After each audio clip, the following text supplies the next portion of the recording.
before we start up the movement? How long we gon' keep letting them do us? How long before we start up the movement? How long we gon' keep letting them do us? How long before we say fuck this beat shit and grab them clappers? How long before we lose our voices shouting Black Lives Matter? How long we gon' keep letting them disrespect our president? How long we gon' keep letting them terrorize our residents? I'm sick of this shit, it's word to Bernie Mac. How long before we police ourselves, take our own streets back? How long for Uncle Tom here and hate on this shit? How long before they take a shot at me for making this shit?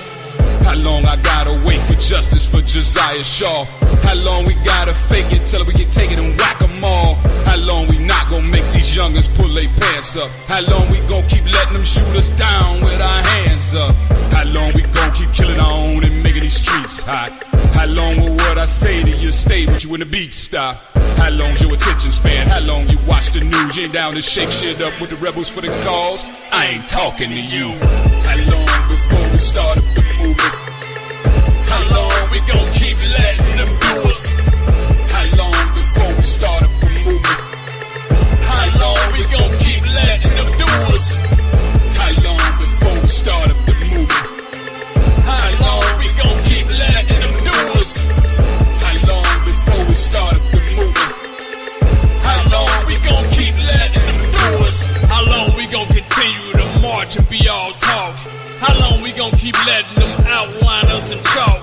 How long before we do better, expect better, and get it? How long we gon' keep letting them think we all ignorant? How long before we expose their white supremacist views? How long we gon' believe every excuse they report on the news? How long can they use the black president as a dismissal? Like racial inequality is not even a real issue. How long before we quit acting like junkies? We built this country. How long before they know you ain't a watermelon eating monkey? How long must we continue to lose lives by guns and knives? How long before we take our baby mamas and make them wives? How long before we hold them accountable for treating us like animals? How long before we set the example and take what's tangible? How long will you be complacent with dealing with all this hatred? How long? Cause I'm sick of this waiting. I'm getting impatient. How long, man? How long before we start up the movement? How long we gon' keep letting them do us? How long before we start up the movement? How long we gon' keep letting them do us? How long before we start up the movement? How long we gon' keep letting them do us? How long before we start up the movement? How long we gon' keep letting them do us? How long we gon' keep waiting, y'all, before we get it together? How long before we will look to ourselves to make it better? How long before we go back to caring for the community? How long before we stop showing buffoonery and show more unity? How long before we stop marching, protesting with no results? This country's foundation was resulting from tearing shit up. How long before we become more strategic, make them believers? Get them tactics up, they ain't bagging up, and we ain't either. How long before there be another murder, they out the purges? How long before the black and the brown wake up and merger? How long we divided while everybody united? In the past wars were won, people got fed up and collided. How long we continue to let them corrupt the art form? How long I gotta wait for justice for Daniel Hawthorne? Trump be Hillary visibly with white supremacy. How long will they continue to destroy us beyond politically? How long, man? Before we start up the movement? How long we gon' keep letting them do us? How long before we start up the movement? How long we gon' keep letting them do us? How long before we start up the movement? How long we gon' keep letting them do us? How long before we start up the movement? How long we gon' keep letting them do us? Man, what's going on, y'all? Man, happy fucking Wednesday in this bitch. It's your boy, Folk Thoughts, man. We are in the building, man. We out here once again. We kicking it by myself at the crib. I'm chilling. I ain't doing no killing. You know, the same old, same old. Having to get a few things off my chest, man. You know, it's a lot going on, man. I ain't even got a chance to really dive into certain things that I want to dive into because there's so much going on. It's constantly some type of issue or some type of crises in this world that is literally making for content to have to be switched and changed and flipped, and you can't even get it in, and then you got a life too. So it gets a little interesting, man. So I'm talking about, if you can look and see what I'm talking about, you see that fanny pack right there. We get these fanny packs going on, man. Basically, what I'm really trying to get into, man, and get people to understand that there is an absolute level of corruption that goes on in our society that people are not addressing or not even aware of. I mean, it's amazing to me that people are literally not seeing the absolute corruption that's going on in this world, man. They don't see it or they don't care. I mean, you got all of this corruption in the legal system that's, blatant, and it's right in front of our faces, man. We have seen, in the last 5 years, we've seen attorneys just pretty much just say, you know what? I don't give a damn if you had a deal with the last DA. I'm going to prosecute your ass anyway. And I don't give a damn if you 80 years old. I'm going to prosecute your old ass because that's what I built my campaign on. And you put an old ass man in jail only for a few years later to have the whole damn shit overturned. This is the type of corruption that we deal with, okay? On the legal, is it justice or is it just us, or, is it, what's really going on? We really have to pay attention. We have attorneys out here that are ambulance chasers, clear-cut extortionists, liars. We have those that ran agendas that they was going to prosecute the president of the United States if they get elected, and people elected them on this premise, and you got them out here having extramarital affairs with people and hooking them up with jobs and going on trips and shit. We got all of this crap going on, man, in our legal system. And you have a 14th Amendment that allows for a due process of law, and that allows for equal protection under the law. But you can skip over all of that when you're prosecuting a black man. You can skip over all of that when you don't care nothing about the person or you just trying to get them. But when you really want to get them, you'll go and pull a law that, if without due process, this particular law means nothing. It's shit. And you want to take it and give it and say, okay, just because of this amendment, then we're going to have people that we didn't vote for as American citizens say, hey, we're going to take this person off the ballot, like it or not. This is what we deal with on a daily basis.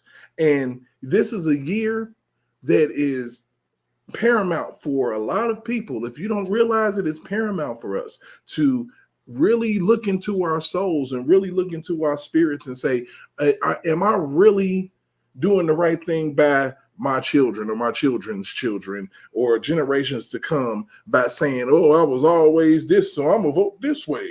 Or, my mama did it, so why don't I do it? So we get into these cycles to where we're such a traditionalist society that we get indoctrinated into certain belief systems. We get indoctrinated into certain ideals. And Democrat versus Republican is actually an ideal that people have had that, hey, well, my mama did it, I did it. So the thing about it is, what we should be voting for, especially as black people, what we should be voting for is somebody who understands the struggle, that knows that it's been a struggle and is actually at some point willing to do something about it. The reason why Democrats have never done anything about it is because they never had to. They never had to. We blindly voted with hope hope and hope and hope. And you got to go out and get your hope sometimes, man. You can't sit here and allow for, well, I always did it this way, so I'm going to continue to do it this way. That's not the way that we are supposed to live our life in society. We are supposed to look at things for what they are, use our common sense, and make judgments off of that common sense. Okay? I don't know any other way to explain it. I just feel like that we sit here as a society and we allow for our the media to tell us different things, to say whatever they want to say, and you can literally look at the meteorologists half of the damn time, they're wronger than shit. Most of the time, they get it accurate. If it's rain over there, then of course it's going to be rain over here. But a lot of times they get it wrong. They off 10 to 15 degrees on the weather, either here or there or to or fro. I mean, these people are not accurate. A long time ago, when I was a child, before there was a Fox News, CNN, and all of that, you would get your longest TV news show was Good Morning America. And your longest evening TV show was Nightline. On Friday, you had 20 minutes. 2020. And you had 60 minutes on Sunday.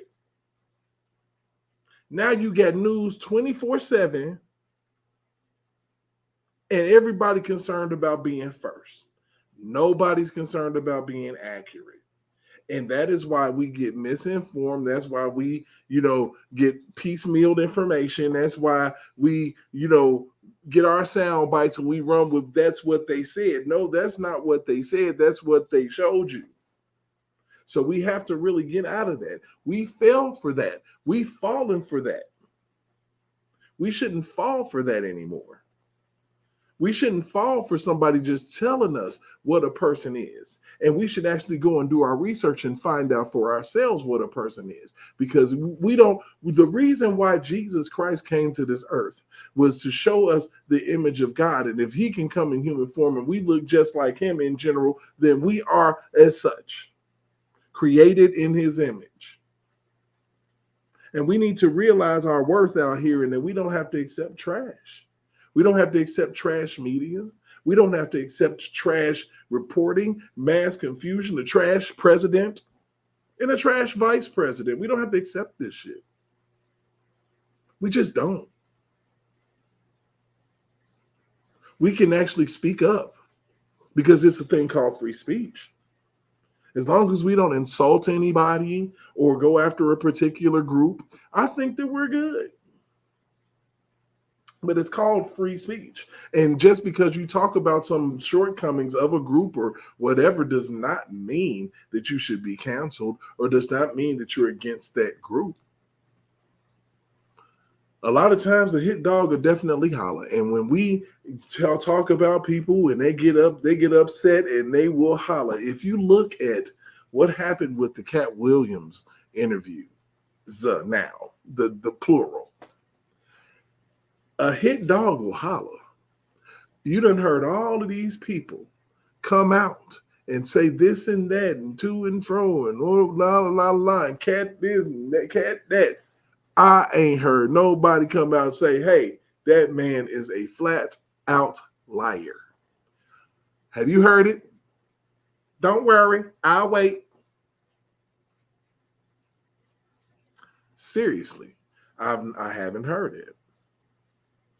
And until I hear it, I don't know. You know what I mean? It's just one of those things. I watched both of the interviews with Cat Williams. And one thing that I can safely say is that I've been waiting on somebody to shake this doggone thing up. Let's shake things up a bit.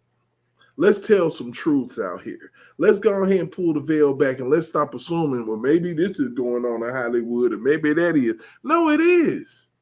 It's been for years. Hollywood's been strange, been weird. It's been all about giving you everything that you want and then some of the things that you don't want. It's been about turning out artists and getting them to do your bidding. It's been about robbing artists. and not giving them what they're worth. It's been about using them and then killing them off when it's time to come and get their catalog. That's what the industry's been about. They've made movies about it. Documentaries about artists that lost their lives mysteriously and under ridiculous freaking circumstances, and then the media still would lie to you and tell you bullshit. We've had artists, our black artists, throw themselves out of windows and shit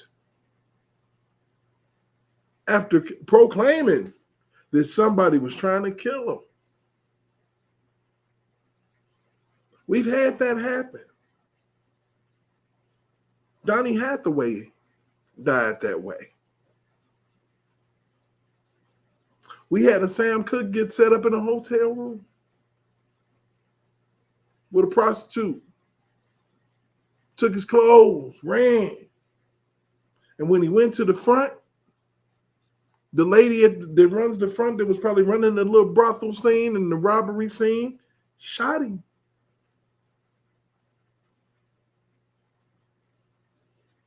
You can go throughout our history and see that we're disenfranchised and mistreated and all of these things, and we tend to continue to do things the same way. We have the king of R&B that was thrown literally at a teenage fan base. Teenagers chasing him. Teenagers coming up to him with fake IDs, which it was the easiest thing in the world back in the early 90s to get, was a fake ID. To the point where the man put it in the song, show me some ID before I get knee deep into you I don't see. It is ridiculous for me to sit here and believe that a man that has it thrown at him has to peer around corners and grab teenagers and hold people hostage because they don't want to leave R. Kelly. That is the craziest thing in the world to me. It's crazy as hell. Just like it's crazy as hell that we got all of these corrupt attorneys running around here. We got a Kim Fox that the water's so hot that she not even gonna run for her office no fucking more. We got a Fani Willis running around down there fucking the damn special prosecutor. And believe me, ain't no lawyer gonna put in no motion that they speculating on. That's a waste of the court's time. So evidence coming soon. We know that's gonna happen. Then we got Letitia James running around here in New York City. And these are my sisters. They put our sisters up to all of this fuckery. And then the next thing you know, when it all fall apart, it's going to be our sisters that's going to take the freaking fall. Fani Willis' business, she never thought that her business would be out in the streets like this.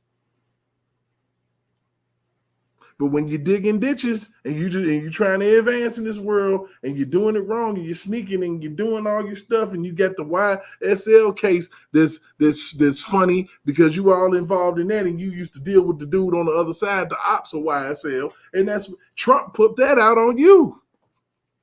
So when it all boils down to it, man, you got to be careful, man. If we ain't learned nothing in this world, if you dig one ditch, you might as well scoop one out for yourself. Because you're going to fall in. That's what we've seen with this whole R. Kelly thing. All these ditch diggers, the Tasha K's, we got, the Azriel Clary, she done fell in a ditch. We ain't heard from her since. Shit. And she been supposed to come out with an album. Hell, the list goes on and on. We had a Larry McGee get locked the hell up behind this shit. Anybody who's ever spoken on this man in a negative light has had a problem in the celebrity world, wherever you want to look. Because when you dig a ditch because you think that you creating a lane for yourself, we got problems. That's when the forces of the world start taking over and karma and natural disasters start to happen in your life. So you got to be careful, man. It's popping Big Vi. What's going on? What's up, man? Yeah, man, I had to go ahead and give him about 20 good minutes of provoked thoughts. Smoking on that Fani pack tonight. Because I'm literally outdone. How much fucking corruption? I mean, seriously, dog. How much do you got to see all over the fucking place? Everywhere. It's starting to get sickening, man. Corrupt this, corrupt that. President's son on crack. Type of shit is going on. I heard he walked out of the courtroom or something the other day, yesterday or something. Mother was asking his ass, what kind of crack you like? what you smoking on, shawty? Crazy. What a world we living in, man. Come on, Big Vi, talk to me, man. Man, I don't know, man. I was gonna send you some stuff to talk about as well. Oh, absolutely, man. You send me whatever, man. You know, I'm finna stick my neck out here, man. And I'm finna go ahead and do this thing. Like it's the thing to do. I think I kind of got it. I think I figured it out. I ain't trying to bother nobody. I ain't trying to disrespect and one of the other bloggers, man. Y'all got y'all lane. Y'all do y'all shit. Please don't come for me. I'm just trying to get points across. And I'm trying to do is I'm trying to force people to understand that we about R. Kelly for sure. But we got to cut the snake off at the head because the head keep moving. So we got to keep it rolling. We understand that this shit bigger than Kale. All of this shit been political from the gates, bro. Right. R. Kelly said, you know, to get a king about the power of the power of social media, and all you gotta do is press one button. You see the story with the girl lied on the dude about having HIV. Yeah. And she spread this shit everywhere. This motherfucker sat up and created a text now number, then put the dude's name on it, and was messaging herself back and forth as if she was the dude. Then she admitted that she lied all because the dude didn't want to be with her. My nigga. You see, go back to this nigga called hell, didn't he? He said, man, he was getting death threats because, you know, the girl was saying that he had HIV. He was going around spreading it. Dude, like, you a motherfucking lie. I ain't got shit. So, dude, he produced this test results and shit, you know, and showed when he went got tested just recently here a few days ago. Mm-hmm. You know what I'm saying? But the chick came out and admitted that she lied. You know what I'm saying? But that goes to show the lie is never going to overshadow the truth. I mean, the truth is never going to overshadow the lie because the lie is what carries. You know what I'm saying? Yeah, a lie traveled around the world before the truth get its pants on. For real. See what I'm saying? So she lied like the man had HIV, gave it to her and was spreading it to other females, all because she was mad because he ain't want to be in a relationship with her. So then she admit that she lied. This man had to go do a testing and shit. And then on top of that, like he said, man, he was getting death threats, people in front of his house, all type of shit. Had to quit his job, everything. Mm-hmm. And it's crazy because bro. It's crazy because you got, other situations. You got, like one of the lives that I did maybe about 3-4 good lives back on a Saturday morning, man. I put this thing on about this chick. This is one of the first things that really triggered me in these type of situations and why I argue it down. A female named Bjarni something accused this man in New York of rape just to make her friends feel sorry for her because her dumb ass got drunk and left with him. And he didn't have sex with her, didn't nothing happen. She did a rape kit, took a morning after pill, all of that shit. They locked this man up. He did 3 years. And the only reason why he was even able to get out is because she had an epiphany and told the people, and they still didn't want to let him out. They didn't believe him. It took them 6 more months to let that man out of jail. And then on top of all that, I mean, how can you make a human being whole again after you done fuck their life up like that? But you got more females out there that don't care and lock a motherfucker up on some shit like that and don't give a fuck. And that R. Kelly didn't do shit to Azriel, bro. He didn't do shit to that girl. No, he didn't. She got pissed off about some motherfucking text messages, about some motherfucking emails and fucking phone calls and all this in commissary books. Every motherfucking story that she told was about another motherfucker when she was talking to Shabazz. And half of it was possiblies and fucking probablys. If you listen to her, he would probably do this or probably do that. Either he did or he didn't. And how in the flying fuck is if you dealing with an abuser, you can sit up and come out your dumb ass mouth and say that when I turned a certain age, I was able to talk to him and say, look, I'm such and such age now, and we need to find a better way to communicate. And an abuser don't look at you, slap the shit out of you, and say, bitch, if you don't stay in your motherfucking place. Are you fucking kidding me?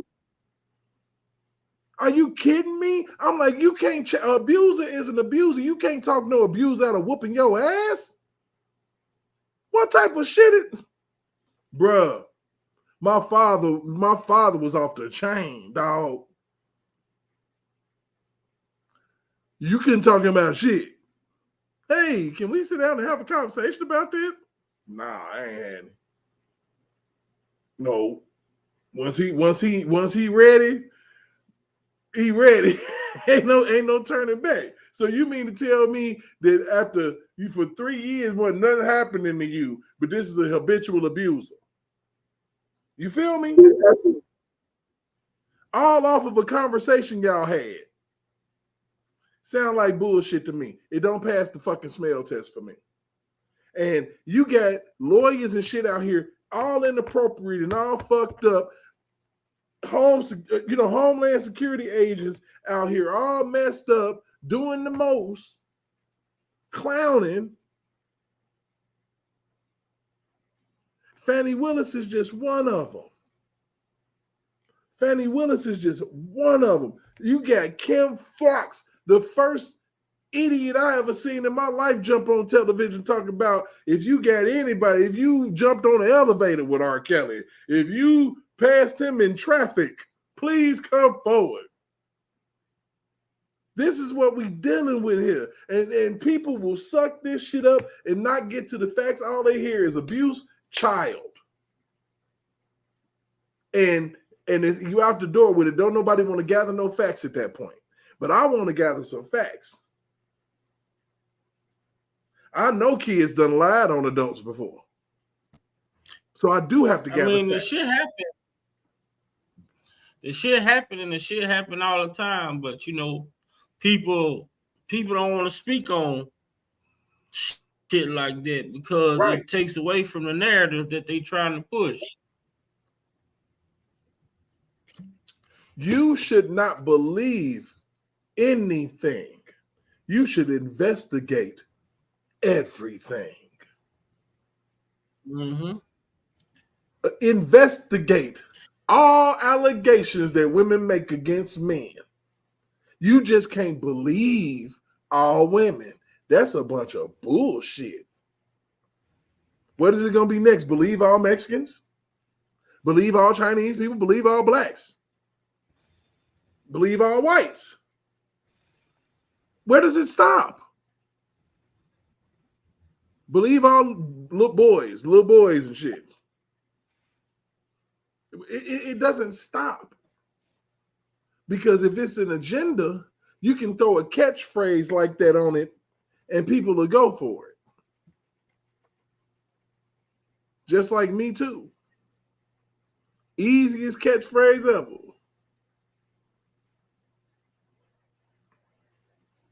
And it's crazy because we sit here and we done watched this shit for years, Big Val. We done looked at this shit for years.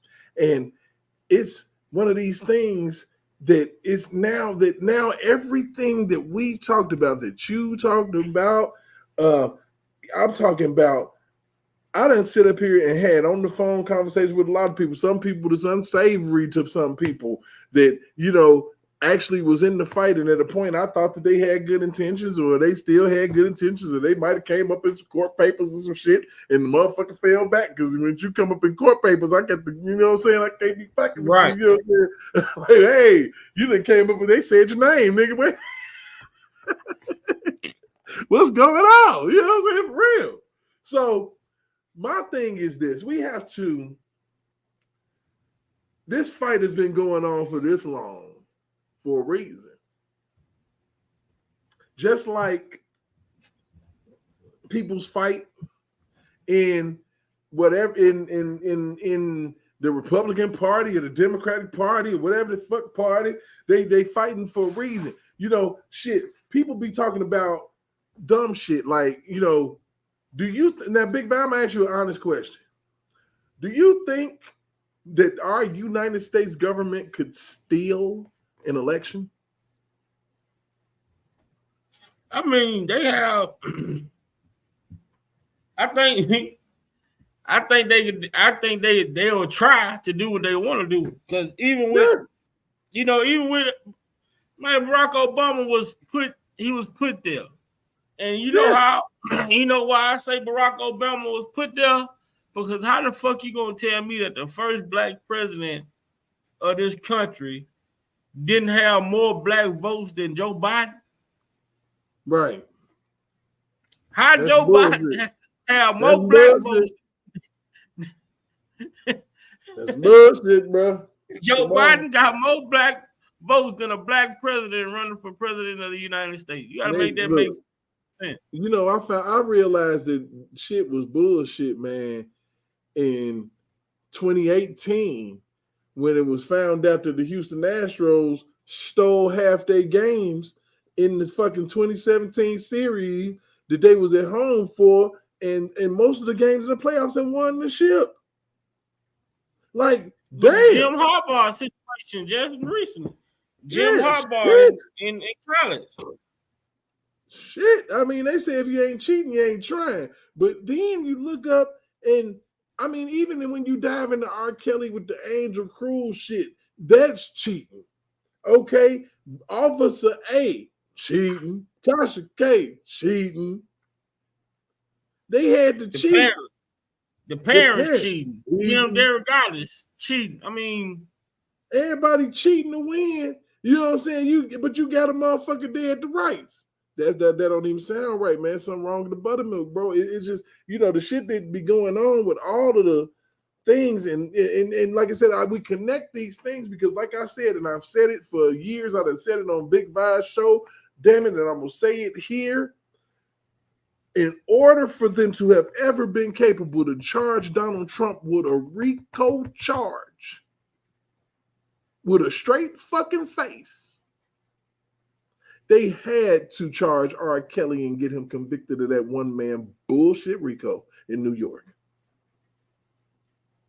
I believe that. That's a chess move. They test everything out on a nigga first. It's done got so fucking bad that a nigga can be running down the street away from a white woman and still go to jail or still get convicted because he went to jail. You can still get fucking found guilty and you running blocks. If somebody's chasing you and they just trying to get you up off them, they're gonna take about 3, 4, 5, 6 steps, let your ass get to moving, and they ain't gonna waste their energy. She had energy, and then she had more energy, man. She went to the club, bro, after the fact. And they put this man in jail. She went to the club, got drunk, broke in this man's house. Listen to this. Females can break in your shit. And you can go to jail. Get arrested. Go to trial. And get found guilty. Mm-hmm. Because of the language. See, the thing about it is, hold on, man. Shit. Hey, what's going on, man? What's going on, D-Map? Shit. Hold on. Let me get you together. Put you a little something out there so you can come holler at me, man. That, if that's what you want to do, you know what I'm saying? So, I mean, but for real, man, it's crazy how the game is flipped, and they can use this language and confuse a jury. You know, they confused the jury in the R. Kelly case. I mean, not only did they they confused the jury in Chicago, but in New York, they blatantly just put who they wanted to put in there to do what they had to do. See he like little young girl. Shit, it's good enough for me. Type of shit. Chicago grand jury was asking questions about the evidence and the shit that they brought, you know, to them, especially in regards to Aaliyah and different shit like that. But in New York, you know, grand jury shit, they just did what the prosecutors needed to do. You know, kangaroo court, bro. Oh yeah, kangaroo court all day. You know what I'm saying? I'm gonna be honest with you. I don't give a damn who knows. It's like this. I feel how I feel, and people can kiss my ass if they don't like it. I am going to vote Republican and Donald Trump, and I don't give a shit who likes it. The reason why is because this democratic system that we have been fucked up in for years and years and years, when we sat up here and we allowed our dumbasses to vote for Bill Clinton just because he was playing a fucking saxophone on Arsenio Hall. And when he got his ass in office, him and Joe Biden put together one of the worst crime bills for black people in existence. To where the 3-strike rule, and we got people in our black communities that were ripped off the streets, people who are still locked up today because of what Joe Biden did with Bill Clinton back then. And we still, my mama voted Democrat, so I'm a vote Democrat. Nah, man. Right. What the fuck? You must be out of your damn minds. I'm not about to sit here. Insanity. The true definition of it is doing the same thing the same way and expecting a different result. And I'll be damned if I allow myself to be that type of person in my 40s when I've seen all of this shit that I've seen in my life. No way. I got to do something different, bro. And I decided to do something different in 2020. This ain't going to be my first go-round vote for no damn Trump. I proudly did that shit. And then give a damn. Because there is no way you're going to tell me that if I don't vote for you, I'm not black. It's not happening. There's no damn way that you're going to tell me no shit like that. And I'm going to be on your side, because what the hell make you think that you hold the key to my blackness?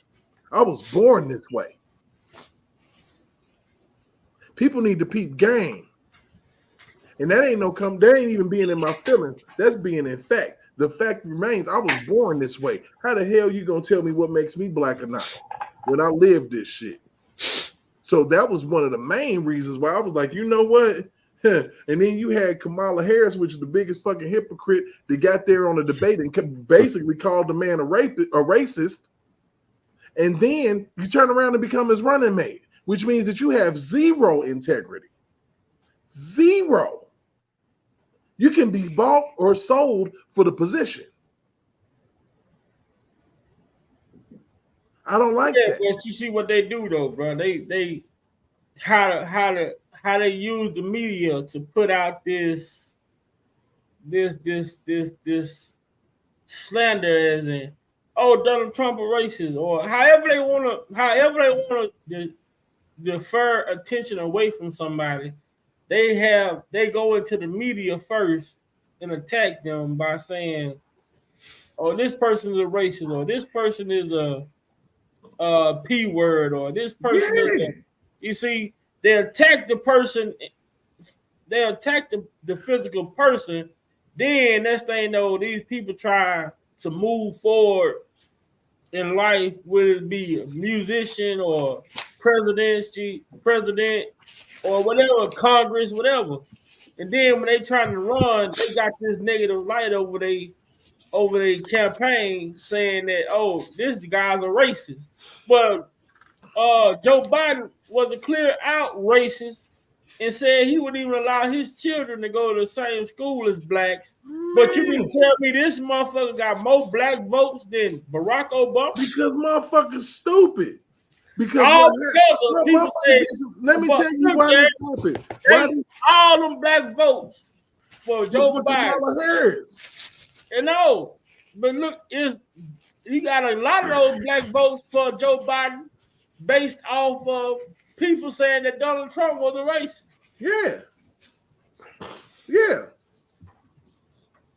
Absolutely. I think they're all racist, to be honest. Fam.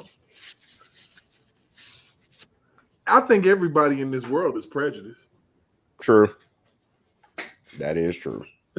I mean, shit, if you don't prejudge the fucking weather, you might have a wet day and be cold if you put on a t-shirt in December. Sure, Michigan, hell yeah. I wasn't so damn bipolar. So I think that in this world, we got to be fair. We got to be fair. We got to, and with me and Trump, in my situation with that, I'm only being fucking fair. I'm born and raised in Gary, Indiana. At a point in the 90s, there wasn't really no jobs fucking around in Gary, the mill and all that shit. Donald Trump and a black guy, both of them put two riverboat casinos side by side in a harbor and created hundreds, if not thousands, of jobs. How the hell is that racist? Somebody talk to me, because I be feeling like, well, how the hell is that racist? Now, you might say, oh, well, shit, they was boats and niggas and shit. But hey, look, you got on that boat and you got off and you was still in America where they brought your ass in the first place. So what the fuck? I mean, at the same time, that's not racist. Now, you got all of this shit that happened, and they go back to, oh, well, in the Central Park 5, he said this and he said that, and he said they should get the death penalty. That's not racist. That's you believing some shit before you get the facts.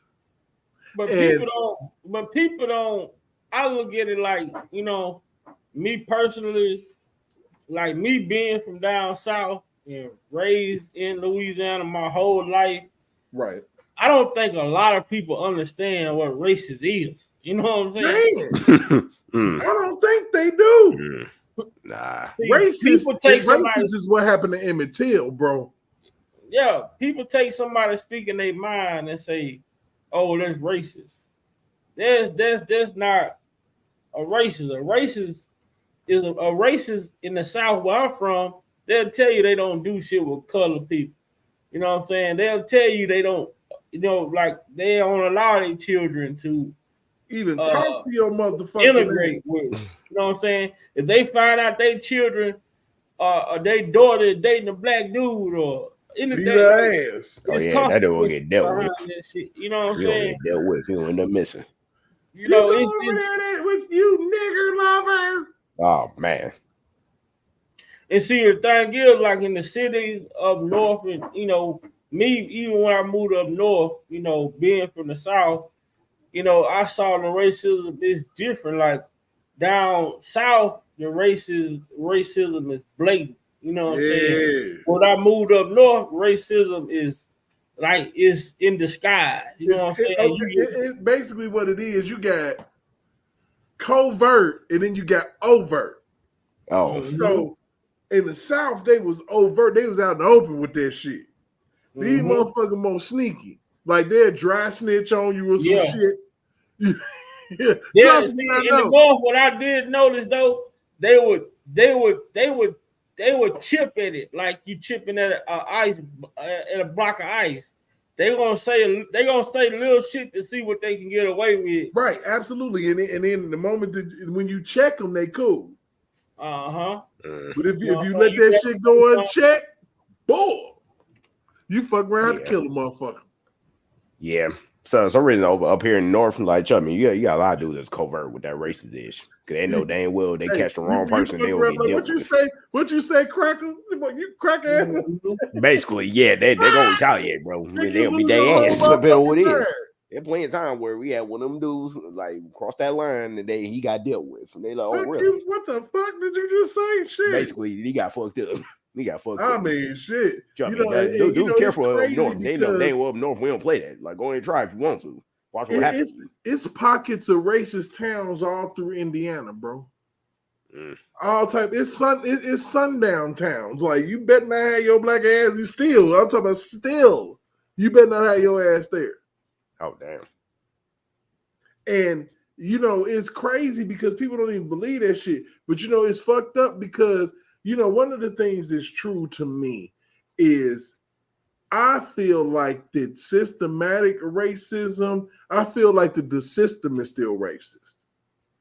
I'll see in my opinion. I feel like that there's less racist people and more of a racist system that people abide by. And people just turn a blind eye to. Because of the fact that it actually benefits them. Y'all feel me? Yeah, like police brutality, for example. Well, if it's a white person, 9 out of 10, they get the benefit of the doubt and get the slap on the wrist. But it's a black dude, shoot, they got a gun to his head, like sudden movements, they pull triggers, like you name it. Man, I mean, so I do feel that way. I do feel that there are still people out here that just don't like a certain race for a certain reason, but I feel like that it is less because of, and that may be with the advent of social media or just the ability to understand that we all in this same fucked up world, in this same bullshit ass American system. We all are. We all are. It's crazy that people choose to believe that the government is honest and they lied about they lied. Oh, bro, that's funny. They lied to us about the origins of COVID. Always. They lied when Donald Trump said that it comes from China, he was fucking right. And y'all want to sit up here and vilify this man for telling the American people the fucking truth, which is what we need to know. We don't need to be lied to. We don't need to be forced to go out and risk losing our job just because we won't get a goddamn shot. Oh, trust and believe. I'll say my current job, if they sat here and try to say something, oh, you need to take this shot, I've been quitting that same day. Like, bye. Have fun. I'm not taking that. I've never seen no point taking that crap. Their jobs because of the fact, and I believe in my heart, and I know that it's true because it's crazy to me. I feel like that this bullshit with Hunter Biden and this bullshit with Joe Biden is going to lead right back to that motherfucking lab in Wuhan, China. Yep. I got the strangest feeling in my guts, man. Hey, man, use your gut feelings right. It's telling you something. It's telling And you Big something. Vi, you know, my gut feelings be on some bullshit. I swear, it usually be right.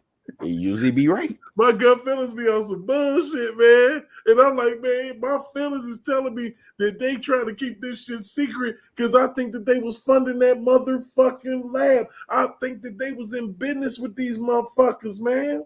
Shoot, I believe it. So how we get most of our products that we use every day from China, it's like it's a good chance they in bed with them. I believe that Joe Biden and Hunter Biden was dealing with this lab shit because oh my fucking God. Man, I promise you. That's why I'm trying to so my damnedest to show people that this Trump and R. Kelly shit is connected, bro. Michael Avenatti didn't latch himself on to R. Kelly's case for no fucking reason, bro. Mm-mm. He was gunning for a 2020 presidential nomination. Most definitely. Oh yeah. Most definitely. He was doing He that. was gunning for that shit. He was gunning for that. He tried his best to get motherfuckers was prepping the world for that on The View, on CBS News in the motherfucking morning, CNN, and all that shit. And Tucker Carlson and them motherfuckers was not going. I wasn't going. I'm like, wait a minute, nigga, who the fuck is you? Coming for Kale. But then he was finna use these women and gays. He was just finna like use he the used women Stormy and Daniels. LGBTQ. Stormy Daniels is a fake ass victim, bro. Of course she is. Wait, ain't she a porn star? Nick, all the shit that's done been ran up in her, you Oh, can't God, be man. victimized. You ain't impenetrable, but you impenetrable.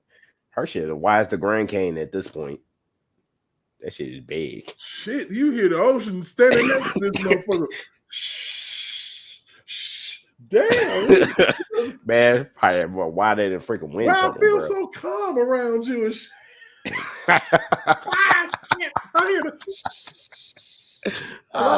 Man. What the fuck? That joke is wide, man. You know what? Look, man, but I'm telling you, I am going to connect if it kills me.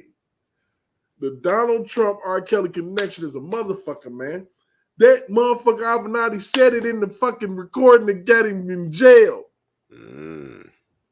That just like Donald Trump and R. Kelly, 90% of it is bullshit. It always is. Yep. How much of R. Kelly's case do we know in New York for a fucking fact is bullshit? Pretty much 90% for sure and 100 for damn certain. Like, come on, man. To me, when the thing even started to begin with, I'm like, wait, what? They said, oh, Kelly did this, Kelly did that. I'm like, no offense. Why they wait until now? Why they come up with a huge documentary? Memories fade. Ice Cube said it best, 20 years, bro. Memories fade, perception fade. Look, I was talking to somebody about a situation that happened, and I know it happened. And they're like, I don't remember that. Yeah, that was 4 years ago. I know that happened. Man. No, I don't remember that. And motherfucker be genuine. Like, literally. Like, come on now. It's like, make it make sense. Like, really? It's like, what about it? Your dream sequences this done popped off. Man. And you think it's real, but it's not real. You didn't, Geronda, you never had sex with R. Kelly. Shoot. You're a stalker. You Wish that he stuck his penis in your funny looking ass. Like, you wish he made you walk back and forth by the pool, don't you? Man. It never fucking happened. Don't try me. With your goofy ass. Now you ain't got shit. You still waiting on the food stamps to come. It's fucked up. It's crazy what they do. Still waiting on them. All of y'all still waiting on the food stamps to come because the government ain't shit. The government lied to you. Basically, government promised them all that. Hey, Rashana Landfair, baby girl. Damn. Unlimited Section 8 in the hood for the rest of your life. You straight. You get you some food stamps, which I'm sure you already got an EBT card in your purse. You good. You ain't got to worry about shit. All you gotta do is help us get our killer locked up. Help us get your killer locked up. We got you. He's locked up now. He can't make any music to pay your rent in downtown Chicago, sweetie. You on your own. Angel Cruel flirted with you, kicked it with you. Ain't no telling what happened between you and Angel Cruel. She told you, hey, baby girl, I could get you $20 million if you just say that this nigga did you bogus.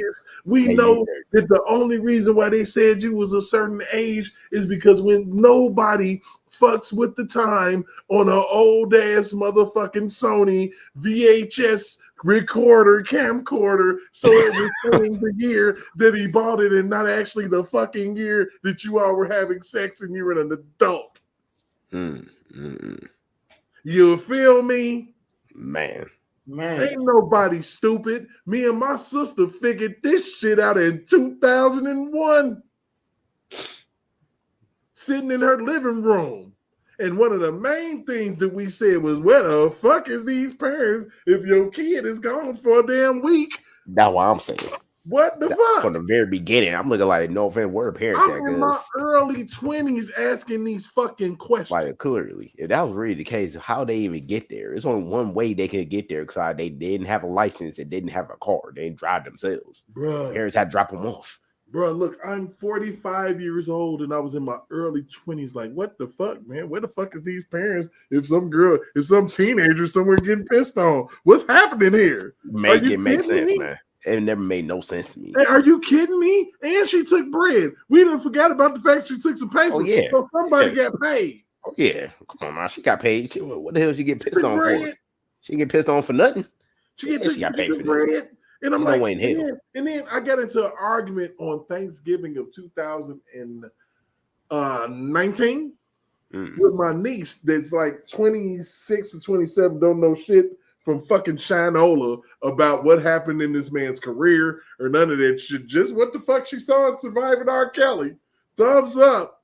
That's the information. This is the information you're rolling with when you're fucking with somebody that know a man's whole career. Literally. So he's been doing this since he was a child. You idiot. He was molested as a child. What are you talking about? You goofy. And then you go in this back and forth with these people. And then they tell you'll never win with the people. You ain't gonna never win with the people. Because they ain't got nothing.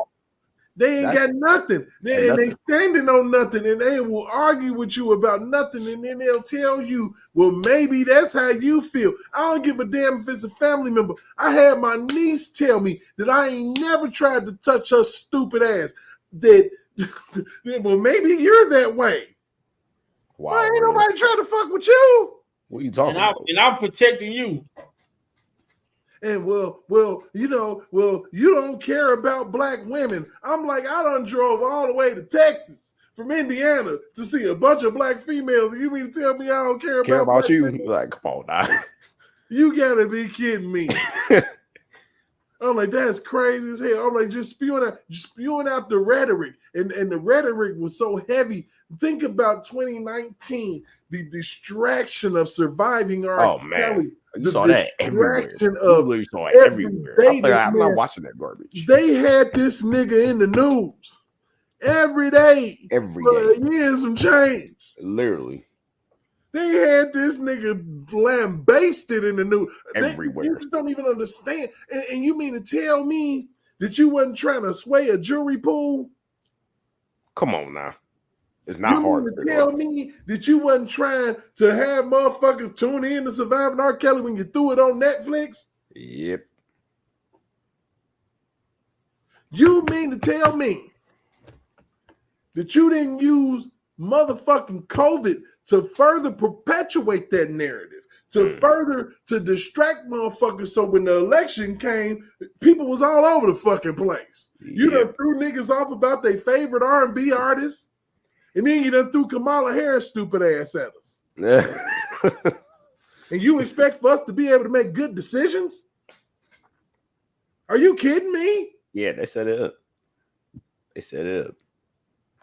We love gossip and bullshit. And meanwhile, you got Tasha K running it to niggas. Literally. Y'all done put an alcoholic on fucking YouTube as a plant. Got her getting drunk, so drunk that she done hired a fucking agent from the prison.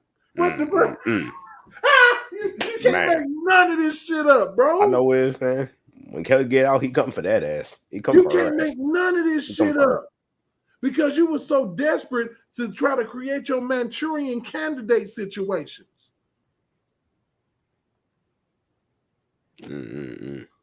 Sad. It's sad what they want to do, just try to convict that man.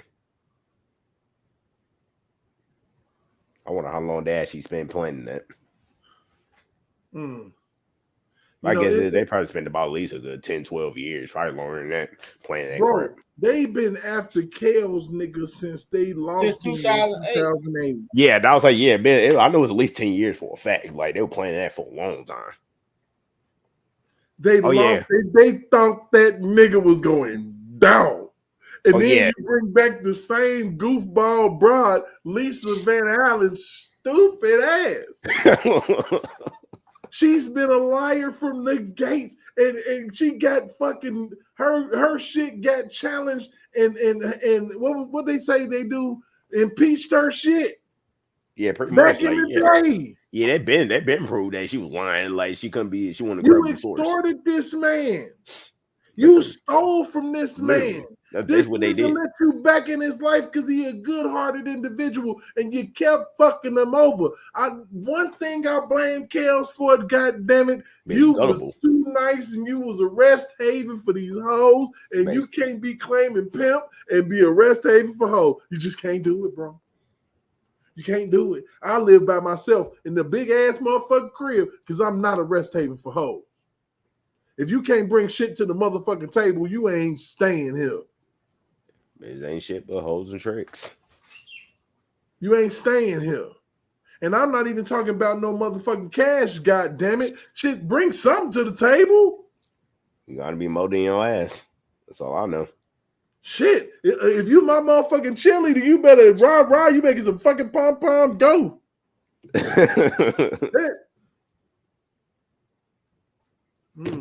Females be looking crazy when you ask them, what'd you bring to the table? You gotta bring something. You gonna be more than your ass. I tell Shorty, look, I got the table, the refrigerator, the motherfucking stove. I got deep freezing my shit. Fuck, I got a whole motherfucking pantry full of dried motherfucking goods. God damn it, some veggies. Hey, what the fuck you bringing? What you bringing? Me? I'm sorry, not good enough. Bye. Hey, guess what? I can get out here and slap this grill. I can hit that motherfucking stove harder than you can. I swear. And I think, a lot of times, look, one thing that I can safely say, man, and I'm going to be 100 is I've never appreciated beta male energy. Ever. I consider myself articulate, and I can express myself, and I can be goofy, and I'm from the motherfucking streets. I done seen street shit. You know what I'm saying? I ain't no motherfucking beta. I'm an alpha all motherfucking day. You know what I'm saying? The female, the motherfucker be like, you know what, you so handsome. I know. Yeah. You know what I'm saying? I know. Something I don't know. For real. You know what I'm saying? You so ambitious. Yeah. What do you think? I gotta look out for me. Oh, you expect me to save your ass. Right on. You know what I'm saying? Now, at times, us as men, we look for love. We look for closeness. We look for that one female. We all want that shit. But when you got motherfuckers that feel like that they already know or they want to tell you how to be a motherfucking man and all this crazy ass shit. When a man gonna be a man, and the ones that ain't. So you ain't gotta tell a man shit. When you see he ain't, you ain't got to correct shit, because then that's how you end up with a bitch nigga. Bitch niggas. You feel me? But if you got a motherfucker that's shitting on his own pot, then what you gonna do? And a lot of these females think that they can come in and be taken care of and shit, or you know what I'm saying, or think, and they ain't gotta do shit. Nah. Now for me, I feel like on some real shit, the way that things are set up, yes. 2 heads is better than 1. 2 working motherfuckers better than 1. Ideally, if I could do it, I'm conservative. So I would love to be type of person whose wife was at home and I'm making enough money to take care of all of it. But you know what happened? This world got fucked up. This world got fucked up. It got terrible. This world got fucked up. It got so bad. America got fucked up. The natural order of things got fucked up, because whether people want to believe this shit or not, you can believe it if you want to. You can not believe it. You can say you don't even believe in God. But when you crack that Bible open, it's going to let you know that there is a natural order of things. It's a way things that's been supposed to go, that's been set in motion until the end of time. And when you get to fucking with it, using medication to try to change it, you starting to fuck with the whole ecosystem, and you'll fuck around, blow this motherfucker up, playing games. Man, say shoot, this country pretty much going down just like all the them before us did. Egypt, Rome, Greece. You know, because you done got arrogant. You'll sit up here when you know this shit ain't true. We the best country in the world. How the fuck? How?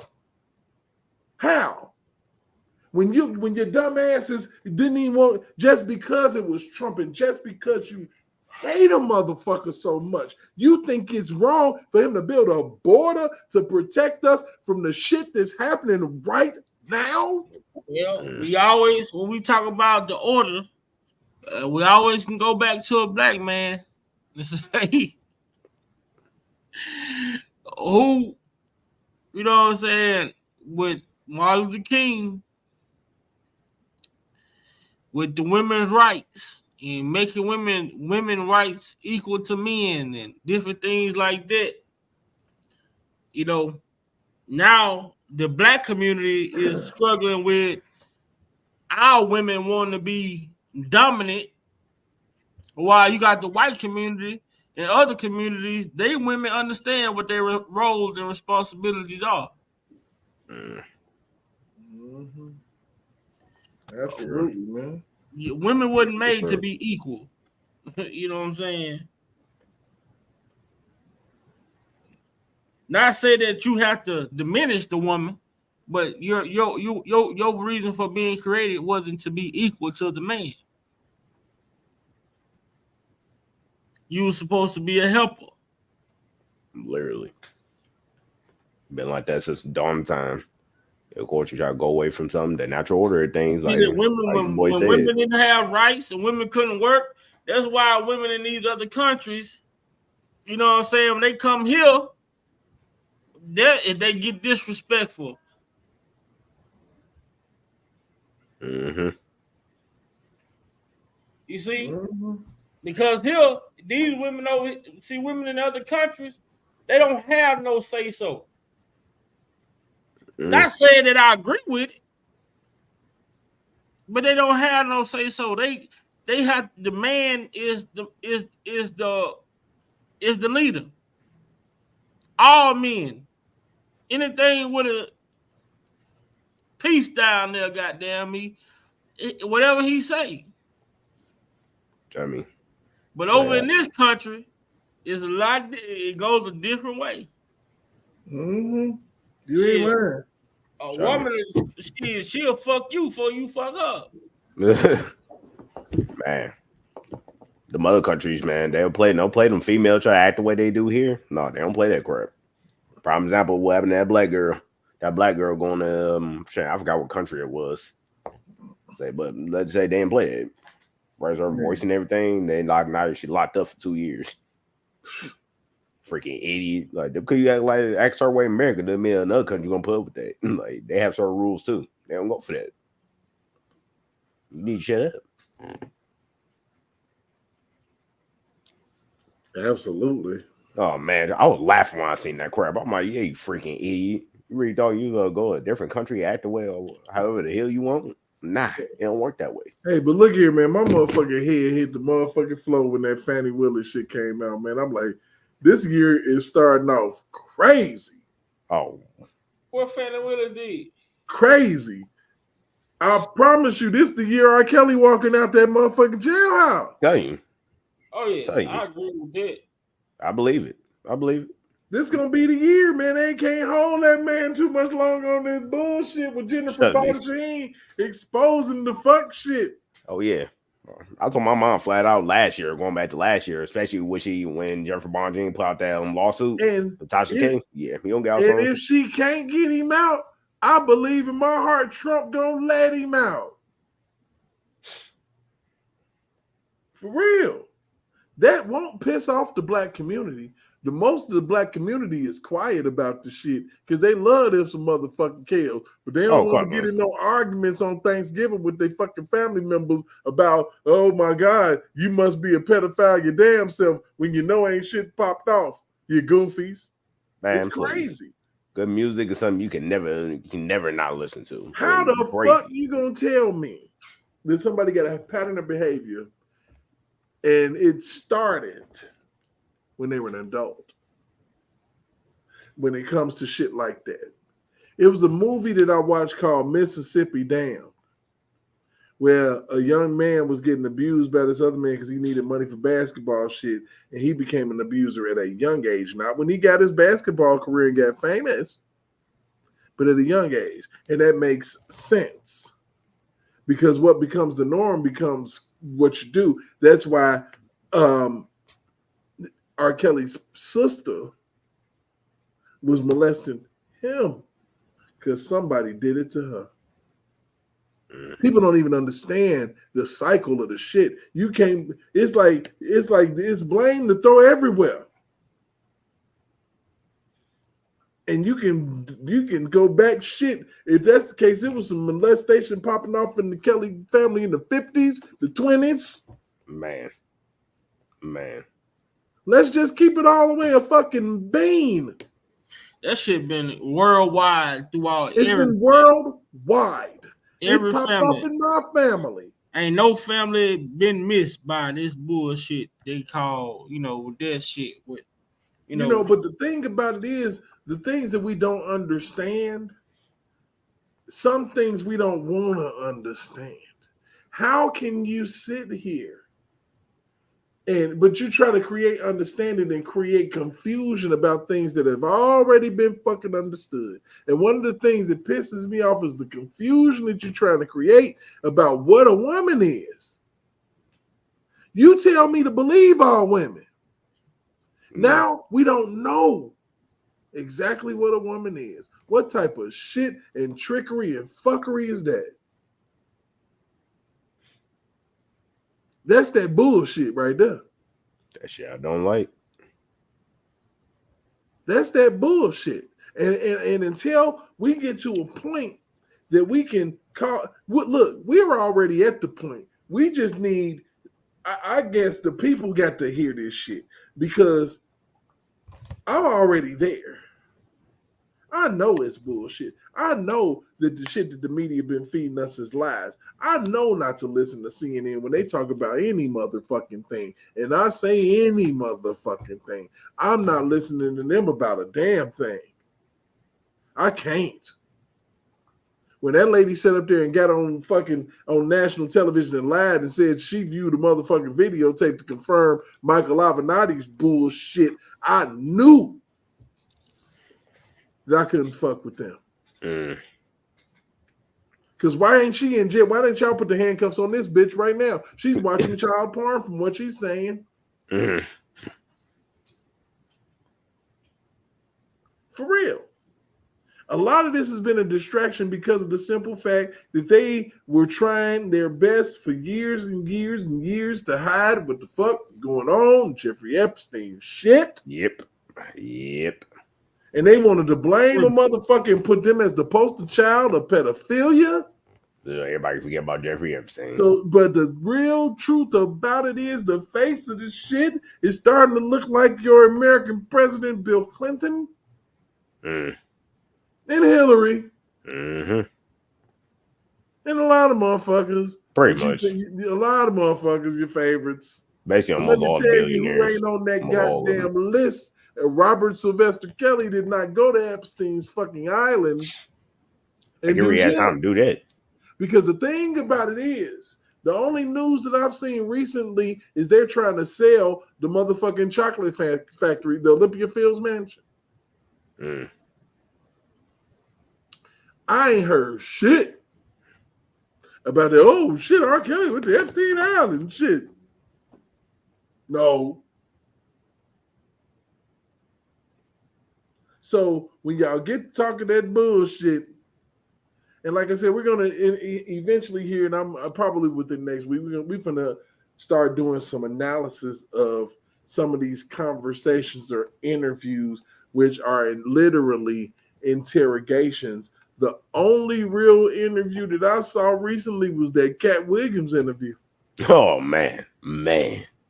That's real shit. Cat Williams was one of my favorite comedians. He always kept it real. That's real shit. Shannon Sharp shut his ass up and let that motherfucker go. He sat there with his mouth open, like, damn. Like he drank so much of that dang. The only thing that was missing was the confessions beat from Usher behind that shit. These are my confessions. Told on everybody. Oh man, shoot, no. With receipts. At that. That you can literally go to YouTube and be like, look for it. Damn, that really happened. Literally. Damn. So many people, almost everybody sat here replying. Damn, something about it. Damn, Cedric. Everybody sat there and said something about it. Then not a single one of them said he was lying, though. Not a single one of them. Not a single one of them said he was lying. Said shit. All them commented on, but not a single one of them said he was lying, though. I mean, nobody. And when I say nobody, I mean nobody. Nobody. When I say nobody, I means nobody. Nobody said he was lying. Everybody commented on. Nobody said he was lying. Yeah, I mean, so like I said, man, the thing about it is, man, it's a severe level of corruption all over the place, man. Everywhere I turn, there's some corrupt shit going on, and motherfuckers standing on their self-righteous ass boxes doing bullshit, but being wrong and fucked up about it. And it's like, oh my gosh. I agree. Like, you motherfuckers. They built some other shit. I'm like, yeah, bro, I'm good. You can keep me out of it. Keep me out of it. Life too short for that crap. Mm-hmm. The way the world going now, it is honestly getting worse. Absolutely. Because a war, in my opinion, a war is actually about to start. Well, it technically kicked off already. It's already kicked off. But the thing about it is, there's only one motherfucker that can shut that bullshit down right now, man. Yeah. And it's sad to say motherfuckers mad at it, but there's only one motherfucker that's gonna shut that shit down. Yeah, it started, but it's having effect. Back in the day when shit used to get rough and shit, I'd wait for Hulk Hogan to come out. You know what I'm saying? Like, yeah, we got a hero. Oh yeah, we need a motherfucking hero. Shit, Trump ain't a politician. Trump could have went and hid under a motherfucking rock with his millions. Which a lot of people, but a lot of them freaking politicians about to do. They all got. He could have hid under a rock with his billions, bro. Clearly, something about to happen because all these freaking politicians, everybody who got bunkers are starting to hide and go into them now. Doesn't he know something about to go down? I'm damn near. It might be an alien invasion for all the goddamn fuck I motherfucking know at this point. At this point, shoot, I wouldn't be surprised. We might look up in the sky and see some shuttles. Like, man, fuck. I like, well, I was like, I guess this is the end of the world. Well, fun while it lasted. Yeah, shit, it might be, and that might be what's real fucked up. It might be God. Hey, sir, what's That's going the on? crazy part about it. How do you know? How you know how God gonna pull up? Man, how you know? No one might know. Don't nobody know how God gonna pull up. He can pull up anyway. You won't. God might pull up in a big ass spaceship. Nigga, you never know. Be like, oh, he do whatever the fuck he want. Shoot, way the world going on? Yeah, I believe it. God be done pulled up on your ass, shit drop down. Hey, y'all gonna believe it? Are you gonna believe it? That's why I say enjoy your life while you can. Enjoy it while you can. I just hope Edge don't hit the fan until I go on my trip in March. Oh shit. He trying to take a trip. Man, sure. I'll say we already got a cruise like paid for, planned, and everything. Like we start planning it last year. Mine wanted to go on a cruise for her birthday this year in March. It's already paid for and everything. I was like, can I just make it to my cruise, please? Can I at least get there? After that, it's like whatever. All right. That's all I want at this point. Yeah, man. You know what's crazy, man? I'm gonna be honest with you, man. I'm actually kind of, excited about life, man. Even though we don't know what's happening, I don't live in fear, bro. No point. I'm excited to see what the fuck about to happen, man. Like, shit. I'm be honest with you, man. I just lost a friend of mine to cancer, bro. Damn. And it was the most aggressive shit I ever seen in my life. You know what I'm saying? It squeezed that man down to nothing. Man. And I'm glad to have had him in my life. I'm glad that things, I'm glad he's not suffering. But it put a perspective, man. This motherfucking shit too short, bro. Yeah. Well, crazy is I lost a coworker I used to work with not too long ago. She at one point was talking to her sister on the phone, and then next minute she's had a heart attack and died. She already had trouble breathing and just fainted. Like that was it. Just like that. I'm like, wow. Doesn't show you how life's too short, man. You better enjoy it. Do what you like doing. Appreciate why you still got it. You don't know what's gonna happen next. Life too short. I was saying, I got time for the bullshit, no time for the drama. It's like, man, make sure you enjoy your life. Do things you like doing. You ain't saying be out here doing no dumb shit. Enjoy it. You don't know how life can be very short. You don't know when the next day gonna be your last. Right. And like I said, man, I know I've been compelled, bro. Like since I want to say shit. Since I saw the Gayle King interview, man, and I'll never forget I was watching that shit at my job, bro. And that motherfucker said, use your common sense, man. And it kicked on some shit, bro. Like, I started looking at a lot of shit different. Like, because if you really use your common sense, then you come out of your feelings. You feel me? Oh, yeah. Oh, yeah. And he retorted, was saying, why would I, after all I done been through in my way, way past, now I decide all of a sudden, now I'm going to be a monster. I'm going to chain females up in my basement, not let them out, not let them eat. Quit playing. Quit playing. It sounds so fighting stupid. for my fucking life. Y'all killing me with this shit. Literally. Okay? And I'm sitting there and I'm like, this man ain't lying. Why would he have to? And chicks were literally throwing themselves at him. Like, why would he waste his time with doing some crap like that? For what reason? Then I started listening more intently.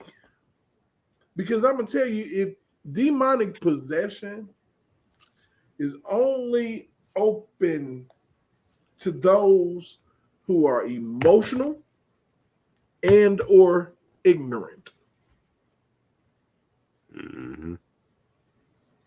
You feel me? Oh yeah, that's a lot of people nowadays.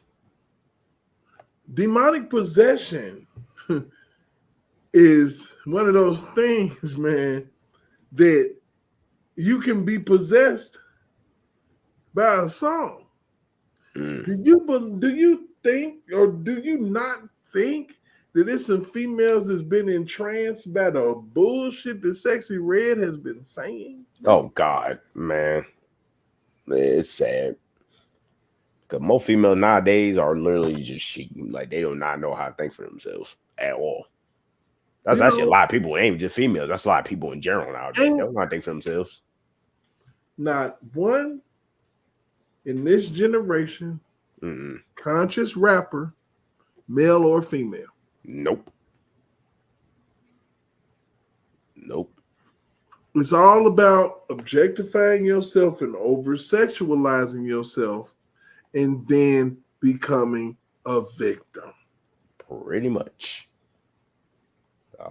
That's crap I don't even listen to. Ain't no point. If you don't know that that's true, just look at Megan Thee Stallion.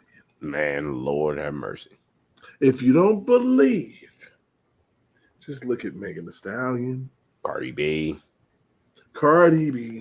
Nicki Minaj. You done set up here, Cardi B, and I love you to death, sugar. I'm glad you got Tasha K, your foot on Tasha K's neck. However, baby, you said out of your mouth, you rob niggas. Literally, you drugged them. Drug them and rob them. Robbed them. Yeah, you still walking free, though. And you free. You free. They lock you up. Like, that's how you know one can't take it seriously. Let Danny Boy tell it. Mary J. Blige took his goodies when he was 15 years old. And ain't nobody said shit. Nobody said nothing.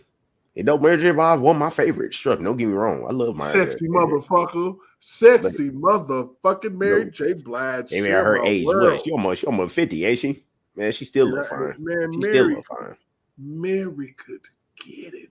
Oh, hell yeah, man. Mary's still one of my favorites, man. Always have. Mary could get it. She ain't at her age, bro. She's still crazy.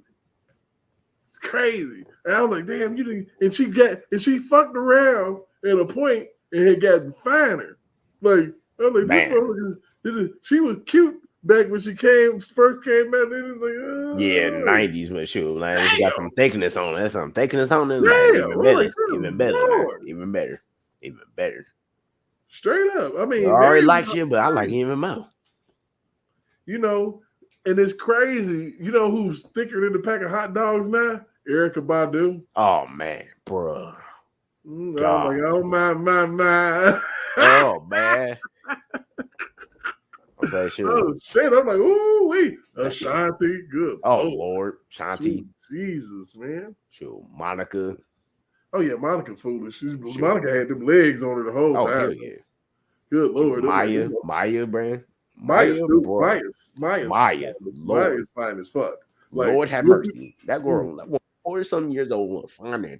Man, look, bro, come on, Maya. I just looked at the picture of her today, like, man, that looks. I couldn't see nothing like that at the bar.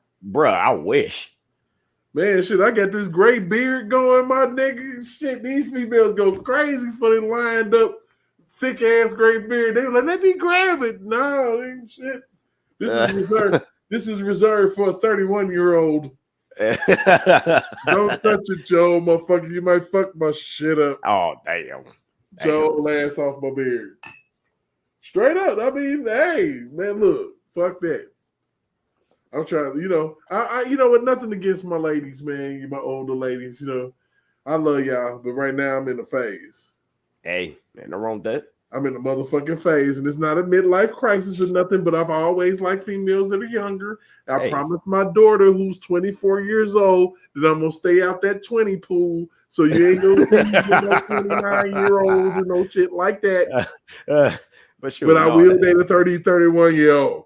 Sure, that's a man's natural biology. He also gonna like younger women, like younger fertile women. That's a man's natural biology. I sure will. I sure gonna like younger fertile women. Old women be mad as hell. Those women be mad as hell when they be seeing old women be bitter and J mad as hell Rock, when they see J old Rock, age. J Rock, where you at, man? You got to come in this motherfucker talk this shit. Bro. Where you at, J Rock? Fuck man, that. Trust me, Don't women be hating on dudes like us, man. Cause we sitting here trying to get with younger women. Look, I don't try to get with shit. Man, exactly. Like they be trying to get with us. That's what's crazy. It be us. It be them. Look, bro. So I done had female because I'm the type of dude that I'm not taking no shorts, no losses, man. I'm gonna do what I do because I'm old school. Okay. I feel like that when you dating somebody, there is a courtship involved. Within that courtship, there's money involved. Freedom ain't free. And at the end of the day, when you're trying to date somebody, it's going to cost you a little money to show this motherfucker, look, hey, I'm that nigga. Quit playing with me. Some females will take that shit and they'll use you. Which most of them nowadays. Most of them nowadays. That's why you got to have a cap. You know what I'm saying? It's just like when you're doing scratch offs, nigga. You can't spend over a certain amount of money. Oh yeah, you gotta have a limit, man. That's most of them nowadays. And then at a point, if it ain't working for you, at a point you're going to cut that shit off altogether. And don't let her bring her friends, nigga. So many times they were trying to bring their friend when you dealing out here, like, no. I don't give a damn how fine your ass is. I give a damn, but I don't give a damn. I like to look at you, but this is just right around the corner. Somebody else is fine. It's a pretty female every 15 motherfucking feet. Man. But the thing about it is that once you start getting to a person's mind and heart, that's what tells the story. And that's even with dudes. You know what I'm saying? But I'm just saying it from a male perspective. It's been not that much and that often that I've been the one in the catbird seat looking and being able to choose. You know what I'm saying? And I'm in this interesting position of choice. Because I got, you know what I'm saying, you might have an XYZ vying for your affection, and you can choose who you want. And that's actually the coolest thing about my life right now. I can choose me and say, fuck all y'all. You feel me? Hey. I'm just keeping it all the way 100. Hey, ain't no wrong with that. Because that's a choice. Because I can take myself out on a date and it's always 50% off because your motherfucking ass ain't there. Hey, straight up. That's perfect. Straight up. That's number perfection right there. Nothing 50% off, man. I got the hell of a deal today. Shit, I done went out there and it was already 25% off. Sure, basically got my shit for free. Shit, so at the end of the day, man, it's about perspective. It's about, what you choose. And one thing that I can say is that if I can blame R. Kelly for one thing, and this is the only thing that I've really been able to blame him for, is that he let the wrong people bring the wrong people to bring the wrong people into his orbit. And you see how I said that? Yep. Mm-hmm. Brought the wrong people. They brought the wrong people. They brought the wrong people. Into your circle, man. That literally, yeah. Start from the dudes who you should have been cool with, who thought they were gonna have it back, whatever, and then went on from there. The niggas just that drink his liquor and smoke his stogies. Smoke his in them. Then chick he think about Facebook, nigga. Yeah, no. Chick he think about a bang out. They actually banked out first. You're mad because you brought your bride over to the house and she wanted to kill. Oh man, pretty much. That's literally where I went downhill for him. That's usually what every time always happens when you get rich. When you get the money and kills was getting, you always gonna niggas want to be around your ass. Question is, can you trust them? 9 out of 10, most of the time you can't. You really can't. The only reason they probably there because of the fact they want access to that money. They're trying to get some dollars out of you. That's basically what they did to that man. They literally freaking extorted that man. Until you start catching on, then start getting rid of them. Then they decided to try to get even. And then lo and behold, look what happened. Mm-hmm. Government got involved. You had lawyers getting involved, setting up shit and getting other people involved. They can look for a pay, come up. Mm-hmm. It all went downhill for him. It sucks. There's nobody had to go through that, but what happens when you can get in money? Everybody might want to be your friend and everything because you want to access that money. But then you tell them no, they won't say they'll sit here and get mad then. But no way, I ain't gonna let you use me as an ATM machine. What you thought was gonna happen? Yep, I mean, shit. That's pretty much what it is, though. Money. No, you steal from their mothers. You steal from their brothers. Like money. What people wouldn't do. Lie, cheat, and steal. That's pretty much what they did to that man. Mm-hmm. Yeah, shit. I mean, I promise you. And I know you probably been listening. You've been listening over on Big Vibe shit. You know what I'm saying? Oh yeah, I'm always over there. Yeah, I appreciate you because you done came and fucked with me, man. And that's cool shit because that means at least motherfuckers know. Oh shit, this man got a channel. What the fuck finna happen over there? Trust me. Your boy already sub to the channel. Oh my god. Yo, Lex, what's up, baby? Oh shit, wait a minute, hold on. It's going down. J-Rock, what's up, baby? Shit. Oh, dang. J-Rock up in here too? My brother. What's going on? We brothers. What's going on with y'all? It's done went the fuck down real quick. Yeah. What's up with it, man? What we got the Fantastic Four up in this motherfucker? Basically. A little like to me. Man, look. I'm enjoying this, man. I really am because I actually get to talk about everything. Man, that's basically all we did.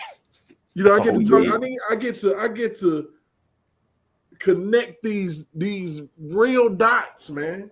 Like, like the thing about it is, and I'm telling people, I'm like, we got to think about the fact of what Michael Avenatti was in 2019 and 2020, right? And what they were trying to do with Michael Avenatti, and why he came after R. Kelly so hard, is because he was prepping himself to be the American presidential nominee that was going to dethrone Trump. And he was going to they thought it was going to be easy fucking pickings because he was going to use all the shit that he mounted up about Stormy Daniels and all of that shit in debate to try to slay that nigga. But he fucked up, got greedy. Yeah, every time. That's the beauty of the beat. What's going on, fellas? What did I miss so far? Everything. Very much. Basically. Man, we're talking about shit. Talking about hot celebrities, Kales, bro, Trump, you can jump into anything like Double Dutch. Oh man. And it's gonna be all right. Yeah, I've been out missing myself here, shit. So I'm trying to play catch up as well, man. So, man. Basically, I've been on that fanny pack, okay? Right. As you can see. I'm really tripping because I'm like, how many, and this is how I jump shit off tonight. How many corrupt motherfucking lawyers that's in the DA's office are we gonna fucking see? Oh shit. Now, let's okay. Shit, she's fucking the special prosecutor. Bruh. That's prosecuting an American president under what? The bullshit RICO statute that they wouldn't have been able to do if they hadn't put a RICO and got successful on R. Kelly. And that's a fucking fact. Oh, yeah. They wouldn't have been able to pull it off unless they set that precedence. Sad. Oh, yeah. That because R. Kelly was the guinea pig behind all that. And you know what? Here's the funny part about that whole RICO thing.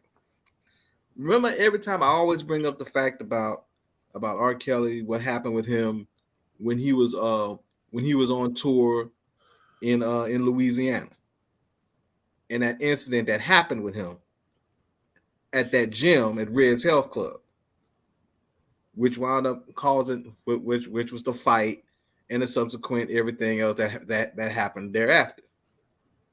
What's so funny about that to me is if you Google the incident, you only get one funky ass article. And the one article came from MTV. And MTV said that R. Kelly had settled in regards to an incident that happened while he was on tour. Now, here's the messed up part. It mentions that the brawl happened in July of 1996, which was also a lie because the incident happened before I went on my first R. Kelly tour, which was May 4th of 1996, which it wasn't because that would have put it on the top secret tour in 96, which it wasn't because it was on the 12 play tour, which was in 94. And it said that according to the one of the men had claimed, named Christopher Mahoney, had claimed that R. Kelly and his entourage attacked them during a basketball game, which he received 110 stitches in the face, and said that R. Kelly had violated their civil rights. Now, if R. Kelly is violating civil rights and 110 stitches to the face due to your entourage, because it was a felony assault charge, but then it got dwindled down to a simple battery per the settlement.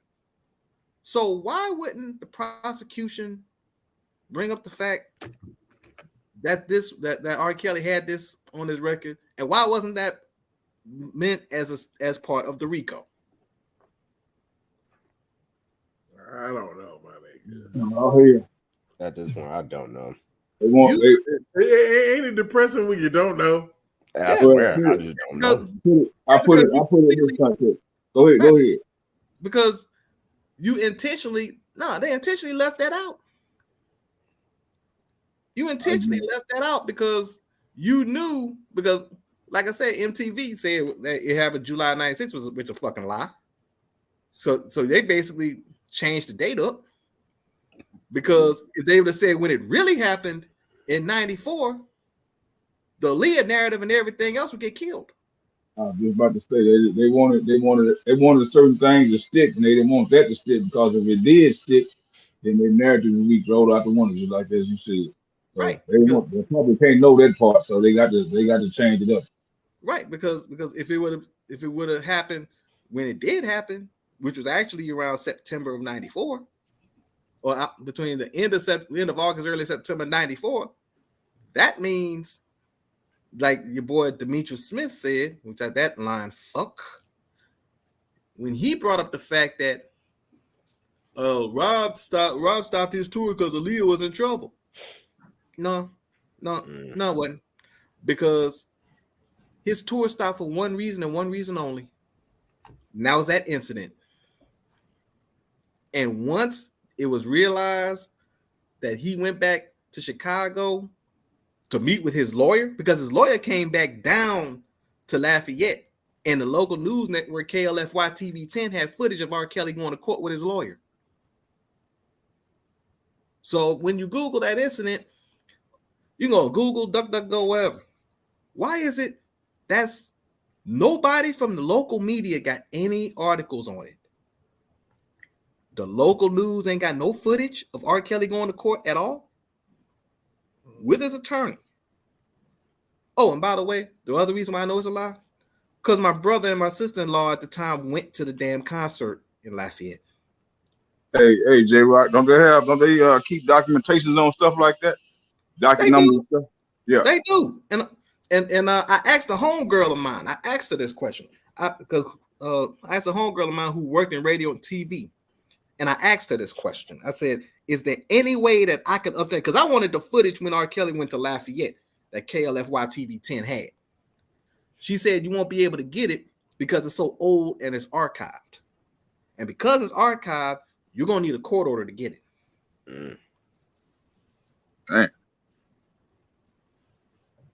Trust me, I have been trust and believe that I've been trying to get my hands on that because I saw when I came home from college and then for the weekend.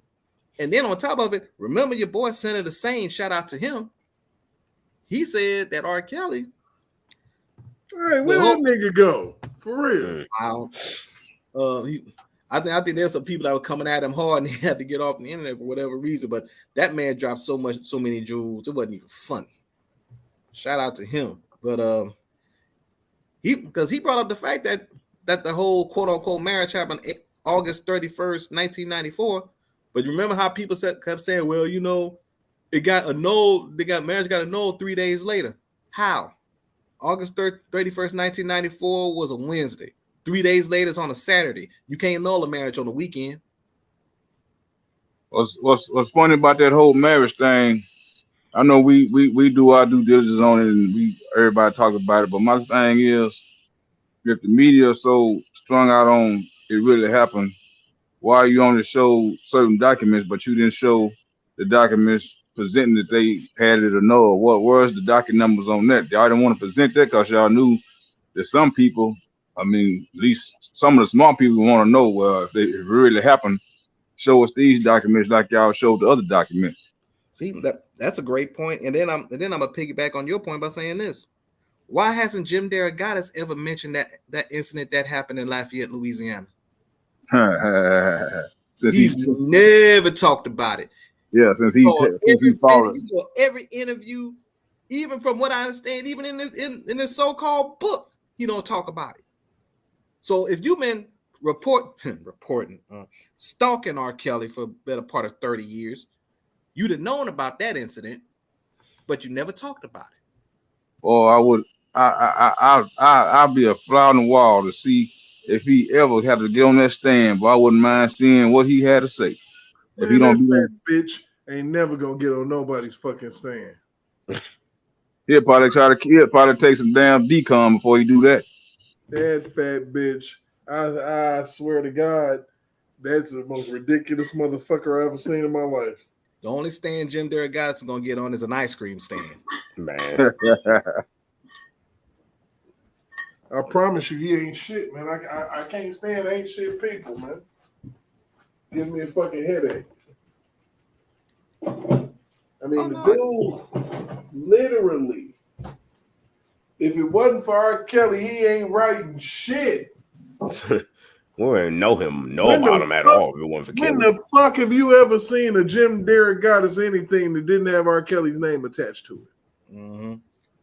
And not only that, how about this? How about the fact, what school of journalism hires him for a professor? Man.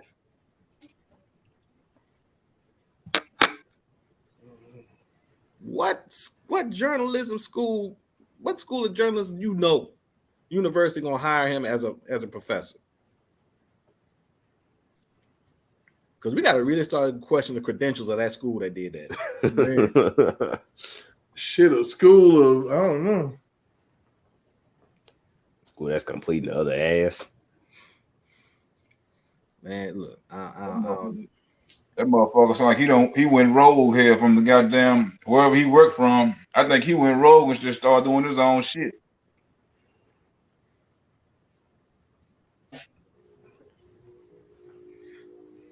I wouldn't doubt it. I also want to take a look at that face when he gets served when R. Kelly dropped that defamation suit on him. Oh man. Could be dumb as hell. He's gonna look dumb as hell. Yeah, I can't wait till he served everybody. I mean, everybody that had a part in it. I hope he served everybody. I don't give a fuck who it is. Oh, he will. Oh, he will. He come for all of them. Tasha K, Derogatis, all of them. He come for their ass once he get out. Which, like you said, man, he getting out soon. He gonna be out real soon. I want to see Gayle King sweat out that damn wig. Oh, oh man. Oh man. She like, oh shit. All that bonus money you got from R. Kelly, you're gonna have to go up to Oprah and be like, "Hey, Oprah, would you let me hold something?" Yeah, she married to a white dude now. Whoever she was caked up with, he gonna have to give her a payday loan or something. Oprah got that dust. Oh, Oprah got that dust because she ain't paying motherfuckers like Taraji sexy ass to do movies. oh man. That's a travesty. Oh, by the way, That's the ghetto Halle Berry. What the fuck is you doing? Taraji can get it. Swear to God. Since baby boy, you gonna cook them tacos? I'm down shit. Hell yeah. I got share none of them. God damn it. Fine as hell. Shit. I promise you, man. I mean, so many of these older celebrity women find this shit. Taraji stole my heart and baby boy. I ain't gonna even lie. I'm like, that's the type of hood baby bitch boy. I love a motherfucker like that. Argue with him and fuck the shit out of man. Stop. Man, in them checks. Man, I'm gonna tell you this, bro. I don't know if y'all because I'm glad you brought that up because Black CEO had a live he did earlier that I jumped up that I jumped on earlier today. And the name of the live he did was called Oprah Winfrey and Gayle King Should Be Ashamed for Shading Taraji P. Henson. I saw that, but I didn't get a chance to go on there. I saw it. Yeah, I jumped on it on my lunch break for a little while. And he had this video when Gayle came over and then said, well, and then Oprah said, well, I had like 3 or 4 people come up to me. They're asking us, what's going on between you and Taraji? And then everybody was talking about, and then that's when what you said earlier provoked about how they wasn't really paying, how they really wasn't feeding people, and they talk about the living conditions, like how they had to share trailers and shit. Man, look, all that other shit. Well, who Oprah said that shit? Black CEO break it down in the video. You talking about when they did the first Color Purple? No, when they did this one. The goddamn it, Oprah, you the one with the money, you funding this shit. Why the hell is that happening, bruh? Go back to the live of Black CEO and watch. Why is that even happening? Because he went through that video, that footage, and broke all that down. And why it was like, is that shit's even happening, bro? And from the way they made it sound, shoot, from the way it sounded, shit, it was like the so-called R. Kelly victims ain't better than them. Man. Yep. How the fuck that, man? Look, that's the way it go. Lex, you did say you saw a little bit of it, so you know what I'm talking about. And these ladies literally talking about we couldn't eat, but then you talking about the man brought you a bunch of lobsters and crab legs and set them on the top of the piano and serenaded you with them. What? Man. What? And Lisa Van Allen sending food to everybody else. Right, to the whole group talent. Probably sent some food to public announcement. Ain't been together for years. Sent them some shit. I don't know. Shit, I mean, damn. Sent the opening act some shit. Lisa Van Allen was on some bullshit, bro. Mm-hmm. She's spending this man money like it's her. Oh, man. Bro, damn, I'm like, damn, they ain't gonna walk away. Well, he left the watch, so I just took the watch. That's not stealing. That's exactly what stealing is. Damn. That's the whole point up there talking about, I didn't steal it. He left it there. Bitch, it ain't yours. What the fuck? Man, no, that's you turn that shit in. That's why they have a lost and found. What did he absolute fuck? And you know this nigga. You got this nigga's number. Isn't that felony theft? Because from what I understand, the watch was worth between $50,000 and $100,000. That's people that come into your life that's waiting on an opportunity to snake you. Motherfucker, it was just because he's R. Kelly don't mean that motherfuckers came into his life and everybody loved him. Yeah, motherfuckers was casing the joint. Why you think that nigga didn't get robbed all these goddamn time? Man. And that Motherfuckers casing the spot. Look, I'm a cool motherfucker. Motherfuckers be wanting to hang around me and shit. But I know it's some motherfuckers that like to hang around me and they casing the goddamn spot. I'm not stupid. And the thing about it is that he was so busy on the music tip with the blinders on and shit, zoning out. He didn't realize that it was motherfuckers right behind him in that studio session talking shit. And one of the main characters, Demetrius Smith. While he in the motherfucking booth, they cut the motherfucking hot mic off and be like, yeah, this retarded ass nigga. You know how motherfuckers are. I'm just keeping it 100 because over here, it's going to be 100 24/7. Ain't no faking. No half stepping. None of that shit. This is the type of mentality, and I don't be saying shit is like fact, but I know the mentality of motherfuckers and how people think. You got to use critical thinking skills. Motherfuckers sitting there listening to this nigga sing, and hey, man, goddamn, I ain't know a motherfucker that slow could blow like that type shit. You think I'm lying, J Rock? It could have went down just like that. I can see it. I can exactly see what you're talking about. Just like when we was watching Ray. And the motherfucker flipped that mic off and he was over there Jones and West. I said, baby, hey, you seeing me high as shit, but do you hear that sound, nigga? Well, you know you can't trust a junkie. Had a whole conversation on the nigga. Mm-hmm. And you know it'll go down like that. And if you ever been in a studio, it can go down exactly like that. You can have a conversation inside the motherfucking booth that a motherfucker can't hear outside. Mm-hmm. Shit, I mean, come on, man. I'm like, people be acting like, see, motherfuckers get told shit and never experienced the shit. Right. And see, that's how, and they've been plotting all kind of shit behind your back. That's why they've been running a settlement Ponzi scheme behind this man's back for years. Took his gift and blinded him. Let me ask y'all a question, man. Have y'all been to jury duty? Got something for jury duty before? I have. I did. Me too. But okay, I ain't had to do it I ain't had to do it when I got there. Okay, what's the payout in y'all state? For me, it was like, I think it was like $30. Damn.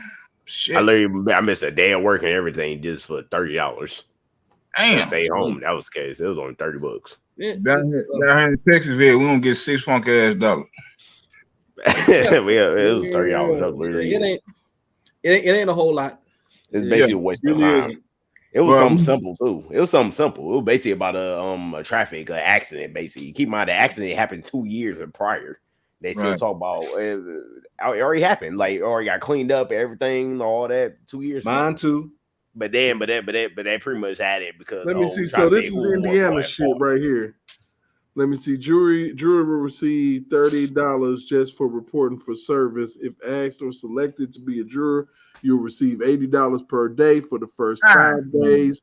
Beginning on the 6th day of the trial, you'll receive $90 per day through to the end of the trial. That ain't too motherfucking shabby. Mine literally only lasted 1 day. Mine was just simple. Like that. I mean, that's higher than unemployment. Yeah. The reason why I asked y'all that question is because me thinking the way I think, man, on this whole R. Kelly case, I really feel like we know the jury was tainted. And I feel like even though they was tainted, they were also compensated more than the average jury, meaning that they probably got gifts on the side, a little, if you behind on this, we're gonna take care of this. If you go ahead and correct them side this way, and we know the judge how she was corrupt as well. So, but I think the jury was also given some extra little trinkets to make their decision. That's what I think. Pretty much, I'm gonna say it basically just corrupt from the beginning, from the judge, the jury, even the witness was tampered with. So it's like that trial should never even happen. No, it's tampering everything. It shouldn't even happen. No, it shouldn't have happened, especially since the only reason why the trial was being held in New York was because they bringing up the fact about a so-called sexual transmitted STD that was being drawn. That's why a whole New York trial. And by the way, a STD that the girl's own mama turned around and said he tried to give my daughter herpes. What do you mean he tried? So that means he never gave it to. Which means that should never been a trial in New York in the first place. Like this trial should never even happen. Like witness tampering, corrupt judge, corrupt jurors. It was basically a whole bunch of BS from the beginning. Mm-hmm. Yeah, that whole situation, man, had me just thinking real eerie. Like I'm thinking that they took some of his money that they confiscated and they filtered it out amongst the people in the jury. Probably. And like they gonna pay out of their own pocket. Right. Like, hey, well, shoot, we leave some of the money Chaos got and confiscating shit. The city already corrupted already. So what other money they gonna use to try to pay the jury besides the money they confiscated from him? Oh man, confiscated from him. And then, like I told people before, and I said, and I'm gonna keep saying this: if it's supposed to be about young black women and girls, why was every movement that's been strategically made been centered around this man's music catalog? Literally, especially since the fact that every move that was made was around his specific music catalog when his albums was hitting major anniversaries in the process. I'm talking 25th anniversary, 20 silver anniversaries, 20th anniversaries, 30th anniversaries, major anniversaries that could really flip an artist's catalog. Mm-hmm. And I saw that interview with Cat Williams on Willie D. With Willie D. And Cat Williams dropped a line, and it was one of the most powerful lines that I've ever heard him say. Because he's dropped quite a few gems, but this one stood out. When Cat Williams said, and I quote, "When you are the master of your masters, everything else is subservient." Yeah, it's true. That's real shit. And when he said that, my mind immediately went to R. Kelly. I'm like, that's what this shit was. Mm-hmm. That's why you going through it. Then shoot, the label did not want to hand over his masters. You know they were supposed to hand it over. They didn't want to hand it over. That's probably why they came up with this whole scheme from the beginning. Oh, definitely, because they had just paid Chris Brown. They had just paid Chris Brown, man. Oh, they did? Oh, yeah, it makes sense. Yeah. Oh, yeah. They knew Kale's his junk working in the billions. His junk in the billions. Yeah. And also on top of it, if you really look at it, if Iggy Azalea got $10 million, what the hell you think R. Kelly gonna do? That dude, his junk worth in the billions, and the hits he made for not only himself but for other people, Lord have mercy. I have said that man's catalog is hovering around a minimum about $1.5 billion. Oh yeah, I would say they want to hand that over. They would make so much money off him. They did not want to pay that. They ain't gonna have no. They trust me. It pretty much coming around that time where they were going to hand it over, right? And then usually once it got close to that time, that pretty much all this crap started. Yeah. Like I said, because I brought up the point again. I brought this point. I'm gonna say it again. Michael Jackson, Whitney Houston, Prince. And you can even throw R. Kelly in it, but Michael Jackson, Whitney Houston, and Prince specifically, all three of them died in a time span of less than 7 years. Name me 3 white artists at or near the level of those 3 that are still currently that have passed away in the same time frame. Yeah, Rolling Stone's still touring. Willie Nelson's still alive. Dolly Parton's still alive. Mariah Carey's still alive too. She was nice back in the day. Although Mariah would be kind of so-called trying to be more biracial, but hey, shoot, nice back in the day. However you want to look at, but like I said, the ones I mentioned, hell, Rolling Stones. Oh yeah, Willie Nelson, Dolly Parton. Motherfucker, what's the other one? What's the other dude name? What's that other big name crew? Kiss. All the motherfuckers still touring. Go ahead and listen. There's some people back up in this thing. What up, Muse? What's going on, baby? What's up? What's up, Provoke? What up, Prophet? What up, J My Rock? brother. What's going on Hey, with Joe. you? Talk to him, my dude. I'm finna go get my charger for my laptop. I'll be right back. All right. What's up, Mew? Long time, man. Been a while. Who else we got on the panel? I can't see there ain't no name up there. The other gentleman.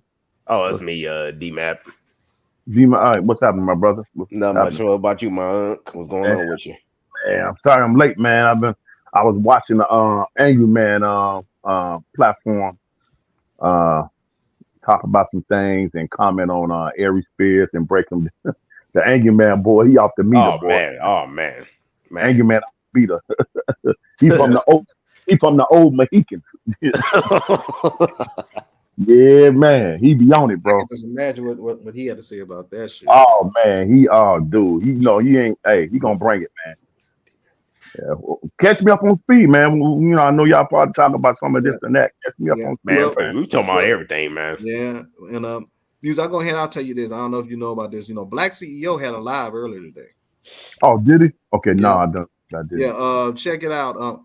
I actually jumped on it for a couple minutes during my lunch break. The name of it is called Oprah Winfrey and Gayle Should Be Ashamed for Shading Taraji P. Henson. Ooh, no, they did not, bro. Yeah, they did. Lex saw some of it. Lex will tell you. Hey, J Rock. Yeah. Well, not only them, Vivica Fox too. Now I missed the part about Vivica. I missed that part. I thought I heard something about it, but I wasn't 100% sure. Yeah. Oh, Vivica out here hating. She hating. He hating. Why am I not surprised? The same woman that turned around and threw all that gaslighting on Kevin Samuels when he passed. So I'm kind of not surprised by them actions. Yeah, she pretty much to sum it up, she pretty much said that she's good and no, she's not willing to jump in with the fight. But I think what's her name? What you call ex-wife? What's his name? Kevin Hart. Kevin Hart. No. What you call ex-wife? Basketball player. Played for Miami. D-Wade. Yeah, she Gabrielle. Yeah, she was on Twitter. I think she liked a comment or something. So they was pretty much saying that Vivica, by her saying that, she wasn't down, she wasn't on code with the movement like Monique was. So she pretty much saying her coins are good. She ain't got to worry about trying to help somebody else. So she on the outside. Wow, that's the same, man. That's sad. And Monique been saying this a long time. Yeah, she been saying that. That's why they blackballed her. She was telling the truth. Oh, that blackballed her. Yeah, it's something about that truth, boy. That when you telling the truth, boy, it seems like everybody turn their eyes up at you. But I thought the truth supposed to win, but I guess the lie is better than the truth. And they are anyway to the demonized people. Yeah, think about it. Some lies keep money in people's pockets, Yep. Exactly. Yeah. Exactly. And that's why I say right now, recently, because of the fact, with all the drama, that's going on right now. I mean, if you really look at it, like I said, it's more profitable fighting for fake victims than it is to fight for real ones. Ooh, that's a word right there, J Rock. Sure, never. Ooh, that's a word, man. Man, that's truth. That's truth. Yes, sir. That's loud truth. You get that right, man. That's where we have come from, and I don't. That's real shit right there. We that's what happened when you're under a deception, and you stuck in the maze, and all you see is just you. You know what I mean? And you don't understand the impact of what our history was still trying to remind us that. I said this before.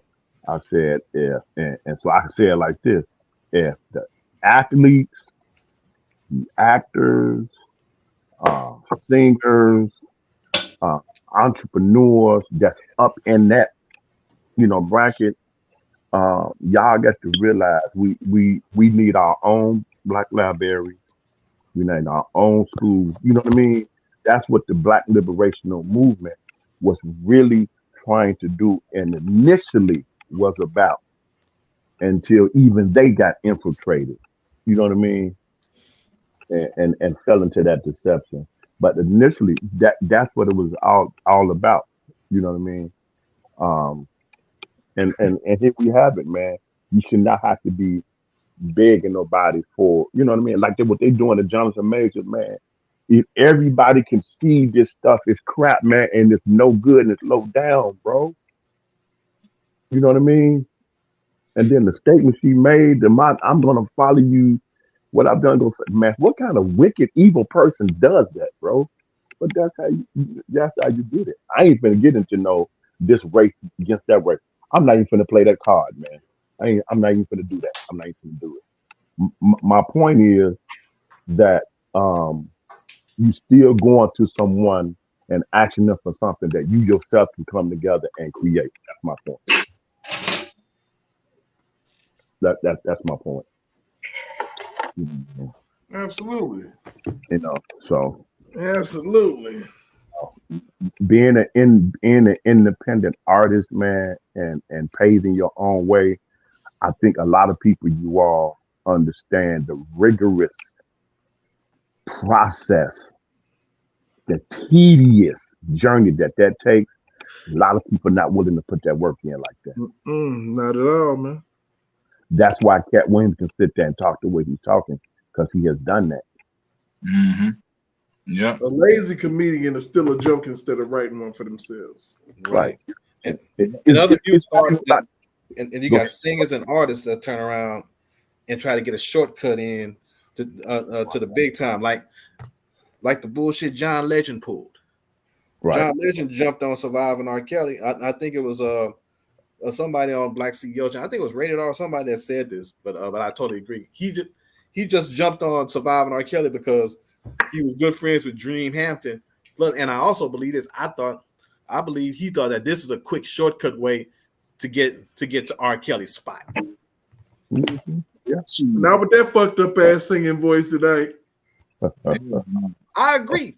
But the thing is, you can't tell him nothing. He thought, I can go ahead. I can get R. Kelly's spot. I can go ahead and take the shortcut. No, because see, like I said, we ain't talking about just anybody here. We're talking about the greatest singer-songwriter of the modern era. We're talking about a dude that has breathed new life into more careers than EMTs giving CPR to patients. And I'll say this one more time. Charlie Wilson, you're a disappointment, because if it wasn't for R. Kelly, you still might be strung out on drugs somewhere. Yeah. Hey, J-Rock, I'm gonna pick back off what you just said. I'm gonna say it like this: R. Kelly, he the fertilizer to the world. That's real talk. And that's one of the reasons why they wanted him to go away.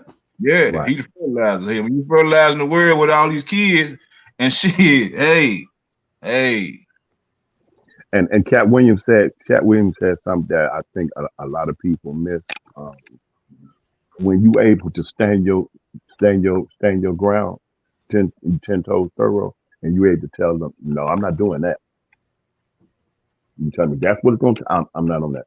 I'm not on that. Yeah, I agree. And I said something earlier, and I know you missed. This Muse, but I'm gonna say it to you right now. Also, I'm gonna repeat it.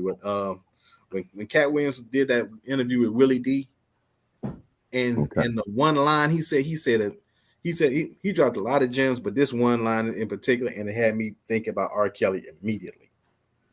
When he said, when he told Willie D, he said, "When you're the master of your masters, everything else is subservient." Yeah. I came in and heard that. Woo, that's powerful. Man. When he was telling Shana, when he was telling him, man, that I was knowing things at a young, age that I probably should have never, you know what I mean, to comprehend. At 3 years old, you was doing what? 7 years old, you was doing what? You elected at what? And you can hear it. I've been saying this for years about Cat Williams. You can hear it when he talk, bro. That he just so, and he ain't even trying to put no say. He not even know none of that. Yeah. You know what I mean? But the day of reckoning has come, man. The day of reckoning has come. But Judge Joe Brown, I said the other day, and that Joe Brown was asked the question on this lady's channel. What's her name? J-Rock, Dana TV. Real TV, Dana. yeah, the real Dana TV, something like that. And she asked him a question, and Joe Brown pretty much said that they have reached their time, and it's time to sit them down. That's pretty much what he was saying. And she said, "Well, do you think that Cat may be aware of that, and speaking that, and maybe indirectly sent up that?" And Joe Brown would say, "Yeah, I think he may not be really aware of that depths of that. You know what I mean?" And he went into, man, it was some powerful stuff. Joe Brown was laying out. I was like, wow, I didn't even think about that like that. But I remember something that Pac and Matulu said, that they are deep and they'll let you go as far as you want to do, as far as you achieve and all of that. But like when your time is up, or when they consider your time is up, or like Nephew Val we said, when you overachieve in their perspective, where you're able to like be on the level that they on, so to speak, you know, for lack of a better term, you know what I mean? And you start to speak truth. You able to say your no means no, and your yes means no, and you stand on principles, and you making change, and here it is, and I hear back, and you waking people up that might have been asleep and not really understand what's going on, and they fuzzy and hazy. When you start doing that, dude, and you at that particular level, like they did with Brother Cosby, you know, and he bailed out, you know, and really helped NBC a number of times, bro. When you like that, you a problem to them, bro. You a problem. And Brother Cosby said, I get back on this last point, that they have been after him since the 60s. Man, they've been after him like 40, 50 years. They've been trying to get him, bro. Yeah. You know what's crazy? Oh, go ahead. And you know what's crazy? You brought up that point, you know, and Corey Holcomb brought this point up last week in regards to Michael Jackson. And he said and he pretty much kind of said pretty much everything you said, but he also brought up the point when Michael, because they came at Mike, but they thought that Mike was just busy singing and dancing, but then when Mike started kind of sticking up for his people, and he made that song, all I really know is they don't really care about us, and he was like, oh, we gonna make you pay for that, boy. Yeah. Pac did the same thing on Better Days album. Yeah, he did a similar song like that on Better Days album. That double album, Better Days. Yep. What a coincidence. Yep. Did y'all get a chance to see that live stream with what's his name? The publicist for Bill Cosby. He was on the support label. Mr. Wyatt. Yeah, I watched that whole thing. What you think about that? Oh man, that was powerful. That was powerful, man. Brother, I saw a White, couple of them, but how recent was this one? He put it in the chat. He put the link in the group chat, J-Rock. It was in the group chat. Was that today? Yep. Okay. When it came up, I went to it and checked it out. That was powerful. Brother Wyatt was powerful. He was giving some insight. That's why I found out when he was dropping stuff. I said, man, I know he was trying to get him, but I didn't know he had bailed him out and helped him out a number of times. The network, Mr. Cosby did. I'm like, whoa. And how you put Melvin Moore's daughters actually through school and helped and stuff. Man, they don't want that, bro. They don't want that. And how he's going to change. And I said that years ago, how he's going to change the face of how they do journalism with it. Man, them folks, man, they'll take you off this planet, man, before they let that happen. But when you, and only way they can have that much arrogance and boldness to do that, bro, when someone like that, forget about their ethnicity and nationality. When someone got that in heart, the only way you can combat that, bro, you have to do that in unity and come together. That's why they do so much stuff, man, to keep us distracted with the foolery, bro. Yeah. You know what I mean? So you have somebody like Cal Williams come up and say, wait a minute, hey, shut all the noise out. This is what it really is. This is what's going on. Them people who trying to move and shake and keep things under wraps. Like, whoa, dude, what you doing? Hey man, you going against the code, bro. Hey man, you supposed to do. Hey man, I got like, what you talking about? I'm good what I'm doing because I got mine at the mud. Mhm. I didn't make no backdoor deals.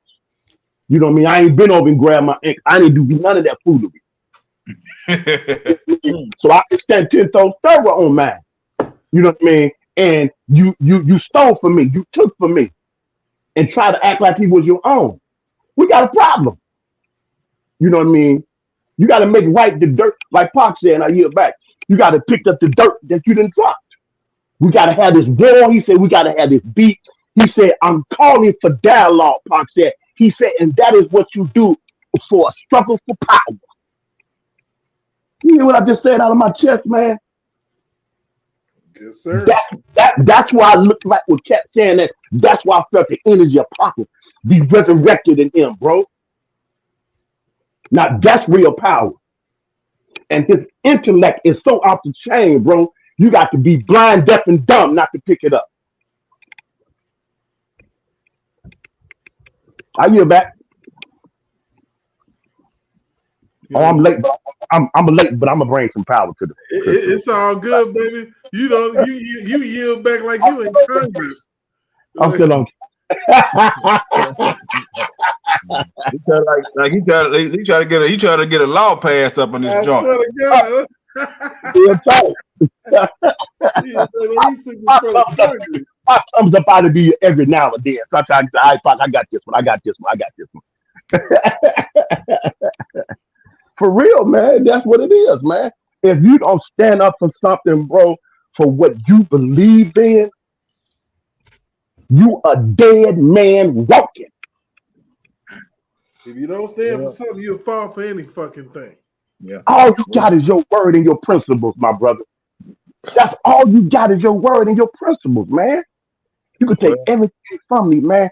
But if I got my word, if I'm thorough, man, if I'm willing to do it, just like what's the name for the Milwaukee Bucks when they first won that championship. Oh, Giannis. You hear what that young man said in the interview? A lot of people missed it, bro. He said, I could have, no disrespect. He wasn't throwing no shade. He wasn't being disrespectful, bro. He just articulated his truth and what it really is. He said, I could have went here. I could have brought you off. He said, but I did it the right way. Oh, my God. He got it the right. He did it the right. When you do that, I can't do nothing but respect it. I got to honor that. And when I hear that you didn't do it the right way, and you've been faking the front, and then you trying to throw shade at my brother, and then you still ain't made right the stuff you didn't do, you got to come see me. You got to come see me. It is what it is. It seemed like Cat Williams stepped on a lot of toes because a lot of people upset about what he's saying, but what he's saying is true. You got a lot of y'all suckers who y'all riding around with the car on cruise control. And he tells you, hey, you gotta get your foot on the gas. You just can't let it ride on cruise control and just slide by and watch everybody. Cause hey, eventually you have to grab that wheel. You can't be riding around all these electric cars and thinking he's not gonna malfunction. Yeah. So yeah, man. Yeah. They mad. I wonder who to make it make sense, man. Yeah, they gotta make it make sense. Yeah, I mean, we out here and see, like I said, I know the one thing. If I want for shit to change, and I want for laws to change, I got if I don't want this shit to fucking happen no more, I gotta vote different, bro. Look, I'm telling you, man, this shit is big. Yeah. If we want for a motherfucker to even hear the argument of what happened to R. Kelly as a fucking president, we got to get a motherfucker in there that went through it. Yeah. Yep. There you go. There you go. It's a damn shame how the ancestors were saying vote this way, vote that way, but at the same time, you got to look at the motherfuckers that's in there who gonna do something and who ain't gonna do nothing. And then you got to look at the motherfuckers who who ain't trying to run. It's real selective who you can choose from. So damn, you gotta also get somebody who gonna stick their chest out there and say, well, look, I get out there and I run and I'll try to make changes in my state or something to try to change this shit around, because I mean, when you ain't got that many people to choose from, then shit, what do you do after that? Yeah. Mm-hmm. You know, and the thing about it is, man, shit's so goofball and scary right now, man, because all of this shit that's going on is a powder keg, bro. Mm-hmm. Motherfuckers couldn't let well enough to fuck alone when they Right. okay. That shit that happened, that wasn't no motherfucking insurrection. Wasn't nobody in that bitch with torches. Wasn't nobody in there burning shit down. You know what I'm saying? Didn't nobody motherfucking burn down the motherfuckers. They went and rifled through a couple of motherfucking papers, sat at Nancy Pelosi's desk, and these entitled motherfuckers got pissed off because how dare you nothing, sit at my damn desk. And that's a fact. Wasn't nothing but a motherfucking field trip. Shit. That's all this shit was. These people, they sit up here and they try to be slick. They calling American citizens traitors. Everybody became all them thousands of people's traitors. No, man, they feel disenfranchised. Welcome to black people's world. Damn right. Damn right. You feel disenfranchised. You feel like what you did and your due diligence didn't fucking count. Mm-hmm. And you got every fucking right, because it'd be a many a time that a nigga do some shit. This shit don't even count. Shit, no. Hell no. So I get it. I totally get it. I mean, and I totally understand, because shit, I feel like that's kind of weird that all of a sudden, like it was said earlier, all the black people in the world done voted for him than done voted for Obama. Where these niggas been at?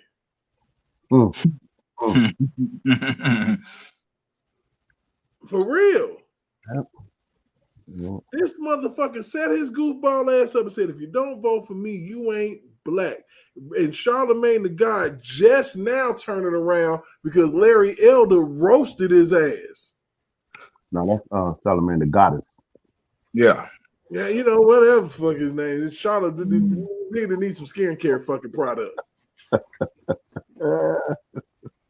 to be honest with you, he got roasted by Larry Elder.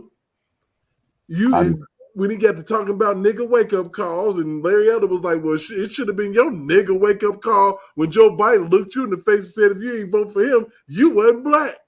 Right. Oh, get him.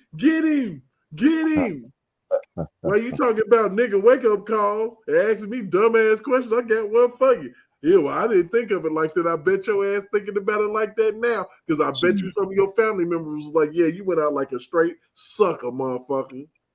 And see, that's the funny part about Charlemagne, because like you just said, that incident, and then the other incident when I saw when they was talking about Diddy, and he was talking about, well, you know, what do you want us to say about it? You know, we being very we don't know everything, and we're not trying to get sued. I'm like, really? All the shit that you done said about R. Kelly. Right. All the hell, your ass jumped on surviving R. Kelly, and then Dream Hampton had to put a tweet out talking about, well, I guess I shouldn't have him on surviving R. Kelly because I didn't know about the issue with Jessica Reed. Nah, because what happened with Jessica Reed? Dream Hampton knew about that shit. She lying too. For the simple fact, see, here's what a lot of people not willing to say. See, Surviving R. Kelly needed the Breakfast Club. They needed the Breakfast Club to push Surviving R. Kelly. Right. It's one hand washes the other. Yep. Yeah, they talk about it every motherfucking morning. They got them jumping in them home. Yeah.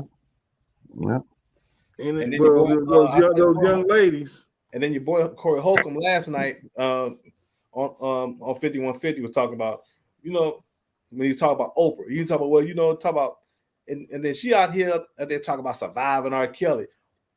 Where's that surviving Weinstein? That's your partner, though, right? Mm-hmm. Well, hey, what she said her excuse was? What was the excuse? She said something about we didn't think it was gonna be important. It was some old slick ass shit she was saying. I don't know what she said. I know Corey Holcomb called Oprah a badfoot bitch. Did he comment on Cat Williams? Oh yeah. Oh, he commented on Cat Williams. He said he grateful for Cat Williams to come out and coming out here and just uprooting all the bullshit that was going on in Hollywood. He said, but Cat, you got to keep it 100 though, because at the same time, you out did some crazy shit too. Hey, yo, check it out. Check out my page, now. This what I'm gonna put. This is what I'm gonna have up in November when Trump fuck around win. Yeah, you keep that on the wrap, bro. You keep that on. I don't want her to come out there with my Doom Squad to help you out, man. Hey, man, I ain't worried about none of these motherfuckers, man. You better tell them you leave it fucking alone. Shit, you know what? My neighbor underneath me had his little Trump banner up and shit last year, and I'm like, man, I was actually kind of scary about the shit. I'm like, man, nah, I ain't doing that shit. But this year, I don't give a fuck. I'm letting everybody know what I'm doing. Shit, fuck it. Because at the end of the day, man, if you want the shit that you say you want, you ain't gonna let none of this shit fly no more. We made a mistake. That's like when you had a girlfriend, right? And you fucked up, you cheated all on her ass. Now you realize that she was the one, and you was out here bullshitting. Motherfucking America was out here playing games. We sorry, Trump. Shit. Right. Look at Biden. Now he a lame duck president. This motherfucker can barely walk, bro. This shit crazy. Need to be hit the Shady Pines right now. That motherfucker need a bowl of gruel and his motherfucking sugar medication for his fucking diabetes. He need motherfucking cholesterol pills and shit. That motherfucker need memory pills. He don't need to be walking nowhere the fuck else. He need to be in the goddamn hover around right now. He don't need to be riding, going no damn where else. What they need to do is get that earpiece out his ear with Obama feeding him lines. That's what they need to do. Yeah. You need to take no more trips. Everything you do from now on, it need to be on what's called video call. His wife is actually his caregiver. I bet you she getting some of that home health aid money for taking. You know she is. Probably don't do nothing but play bingo all day. Oh shit! And snapping her fingers. Joe, wake up! Shit. Hey, J-Rock. One of the things that Angry Man was talking about last night, he talked about the 90s era. And he talked the whole era period. And he was talking about how that one of the most phenomenal eras that, we had. And he made a point about the music, the current status of the music. Angry Man, Angry Man the fool, man. He gonna shoot it from the hip. He don't care. He said they don't have no music. He said so what they've been doing. It was too funny. I can't say it the way he said it. He said they've been going back in the 90s with even rap and even R&B and trying to recycle and bring it up and present it. He said, but the thing about that is, with this young generation now, you know what I mean? He said the reason why they listen to Sukiyana, Sexy Red, and Gorilla stuff, regardless what you think about them and how they are, that's really who they are. They don't try to do nothing else to be nothing else. They authentic self. He said the reason why their generation, they love Boosie, no matter what you think about whatever, because that's really him. He said, I'm tired of this fake stuff. He said, I'm tired of this fake stuff, and this ain't keeping it real. He said back in the 90s, man, when you had an opinion about something, man, and you disagree with something, that's just what it was, and you just move on. He said that now, you speaking your truth like Cat Williams doing, and all of a sudden now, I'm a hater. Oh man, Angel Man went in, bro. Mhm. He went in. Yeah. What did old boy say out straight out of Compton? Ice Cube son when they was on the bus says, Mhm. "Speak a little truth and everybody lose their mind." Right, man, you can't, man. I be looking at some of the videos we've been sent, and I tend to go in the comments because there's some people that bring some good points, man, and some good perspective. And then you're gonna have some of the clowns always. And I'm like, wow, you can't even make a comment on a video without being attacked for your own opinion. I'm like, what the hell they do that at? Hey, look here, This man. what we at? Look here, man. I on my cover photo on my Facebook, I put African Americans for Trump, Mm. and I got inboxes, bro. And I know they motherfuckers like, I can't believe that you support Trump. I'm like, I don't support any man. I'm like, what I support is better gas prices. What I support, is our children not being fed hormone blockers and puberty blockers and shit at a young age, and then fuck around and figure out that they was supposed to be something else and kill themselves. I support some type of a middle ground when it comes to abortion. Right. I support these things. I support borders. Right. Shit, I support jobs. I support all that shit. I don't support a motherfucker that the only thing they can say is Orange Man's bad. Bad. What are you going to do for me? Yeah. What are you going to do for everybody? Because we all need some shit. Yeah. That part. And at the end of the day, if Congress got the stimulus checks rolling, it wasn't gonna go until Donald Trump signed it. Right. Okay.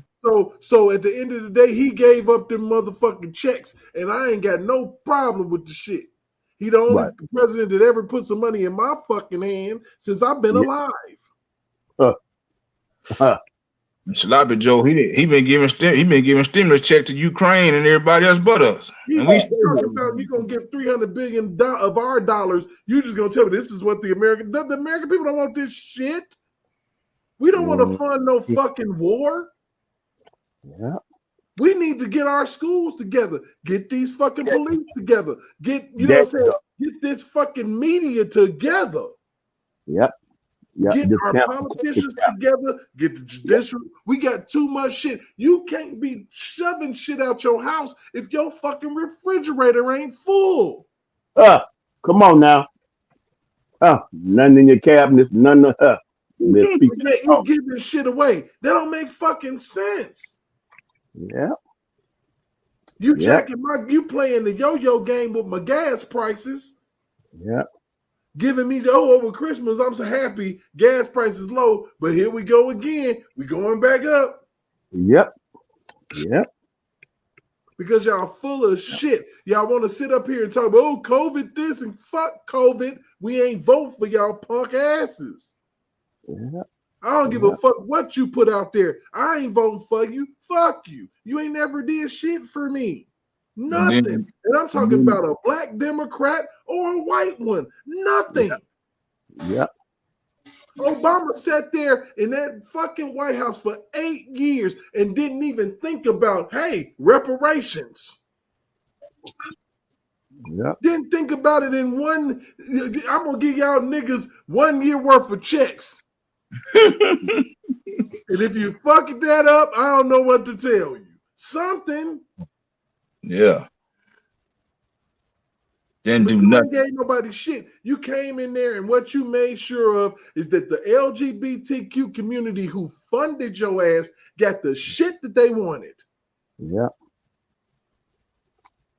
So that you could get elected a second time. Then on the second time, what did he do? Not a mother. The worst healthcare plan in fucking American history together and peddles it off to us.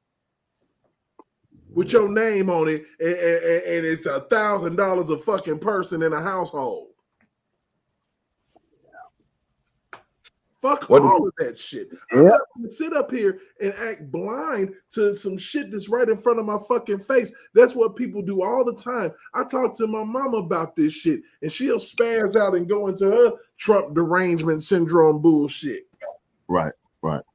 And I'm like, you're older, but at the same time, you've been an indoctrinated Democrat for fucking years. Mm-hmm. Yeah. I'm like, what's his name on a dead president? Terrence Howard was his character on Dead President, old cowboy. I'm like, old cowboy. Y'all motherfuckers done voted for goddamn Biden, and what y'all get? Not a goddamn thing. Not a fucking thing. And I can complain and piss, bitch, and moan because I never voted for that motherfucker. Yeah. Ever. I saw footage. I knew. I was aware of shit when I was a teenager in high school. I knew they called that shit the Biden crime bill. Yeah.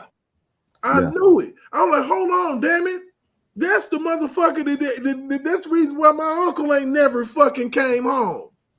It was back in 1984 or something like that. 1994. Yeah, Jim Crow. The Biden crime bill is what they called that shit, the 3-strike rule shit. And he got a crackhead ass son, and the goddamn crackhead ass son was able to avoid that bullshit. Bitch niggas. You know what I'm saying? All these motherfuckers, you want to sit up here and you tiptoeing through the tulips now because your ass is old and you can't take no steps more than 1 fucking inch apart. But you still the same piece of shit that held us back, and you want to tell us we ain't black, and you expect my vote. Any nigga that voted for that shit, you're stupid. That's like a blink more than I don't give a damn if you voted for somebody else on that ticket. It shouldn't have been 60% of black people or 80% of black people voting for that shit. I had females, Kamala Harris, what has she ever done? And when you look up what she's done, she done locked up more niggas in California than any attorney you ever fucking seen. That's what you did. And then you want to lie and talk about, oh yeah, I used to dub Too Short tapes. You a motherfucking lie. You was Marcel Williams, one of Marcel Williams' little chicks. And you rolled this whole coattail until he didn't have a show no more.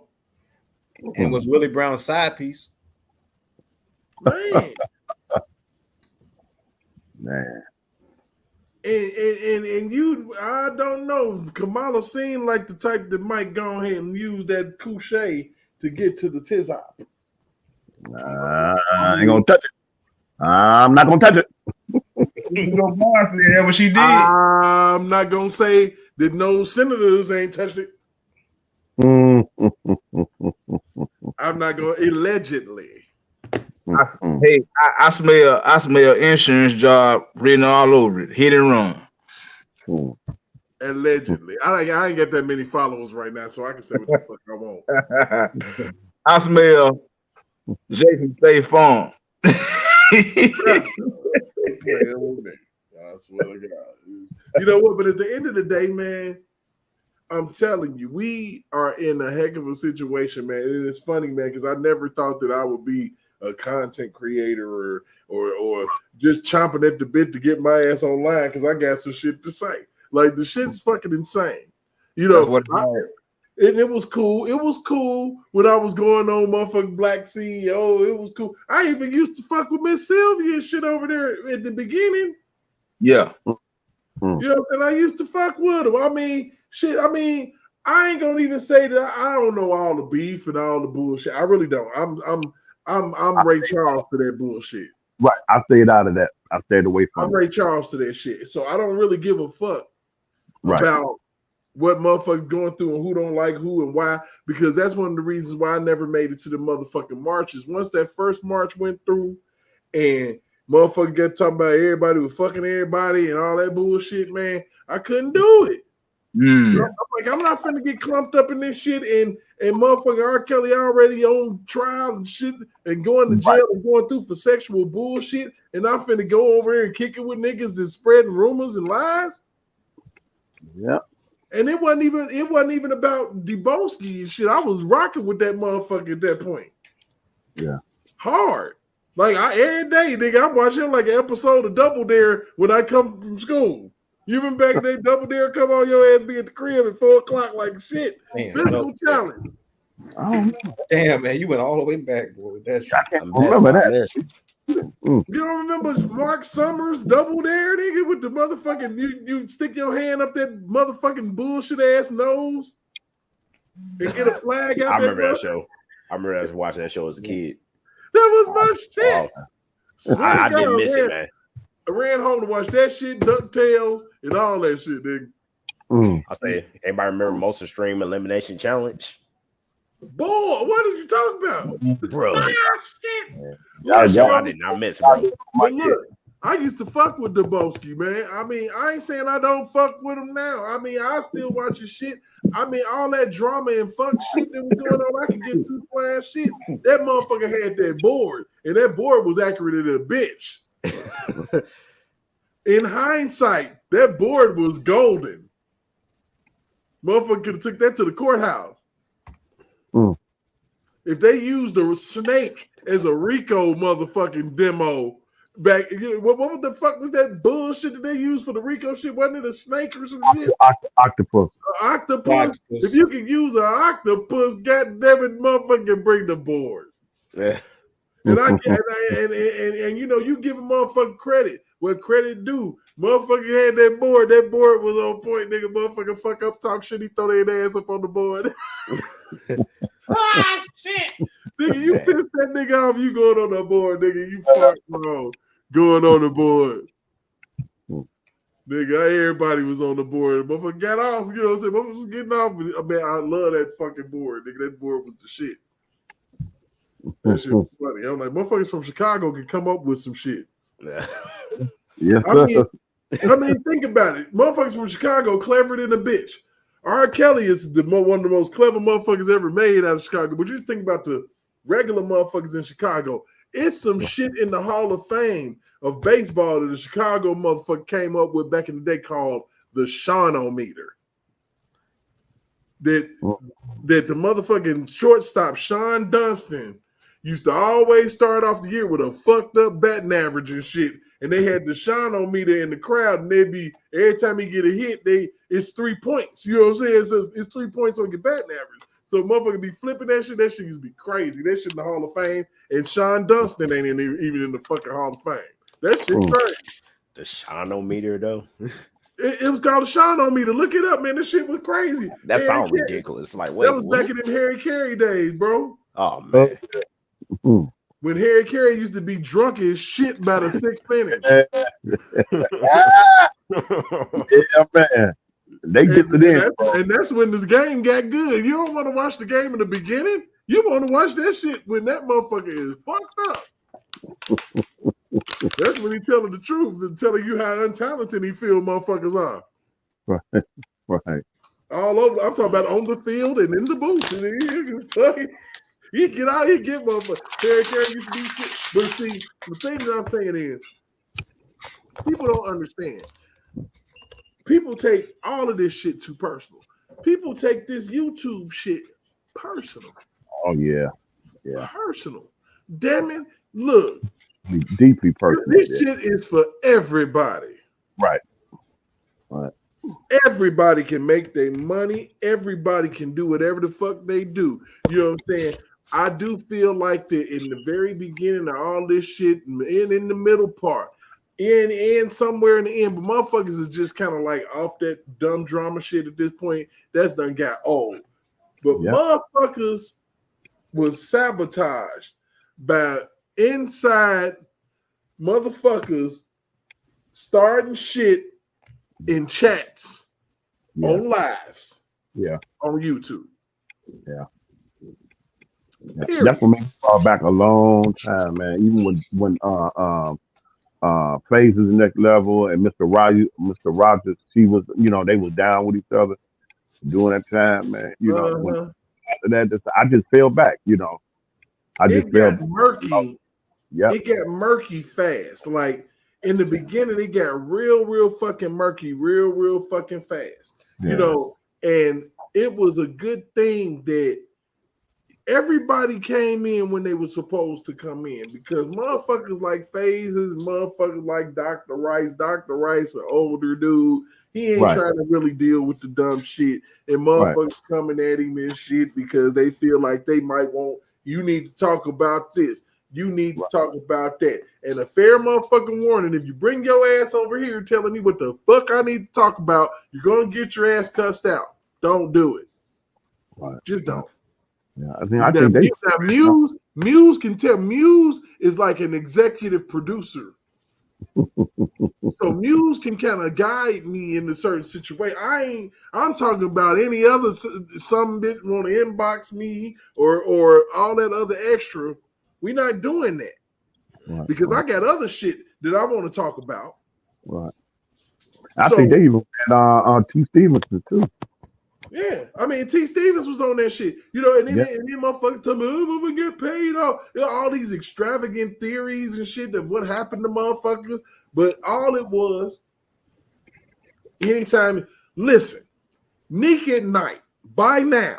Yeah, man. Nick at Night by now, if she had stayed the motherfucking course, would have been hollering free R. Kelly because everything that she was bringing up was coming up.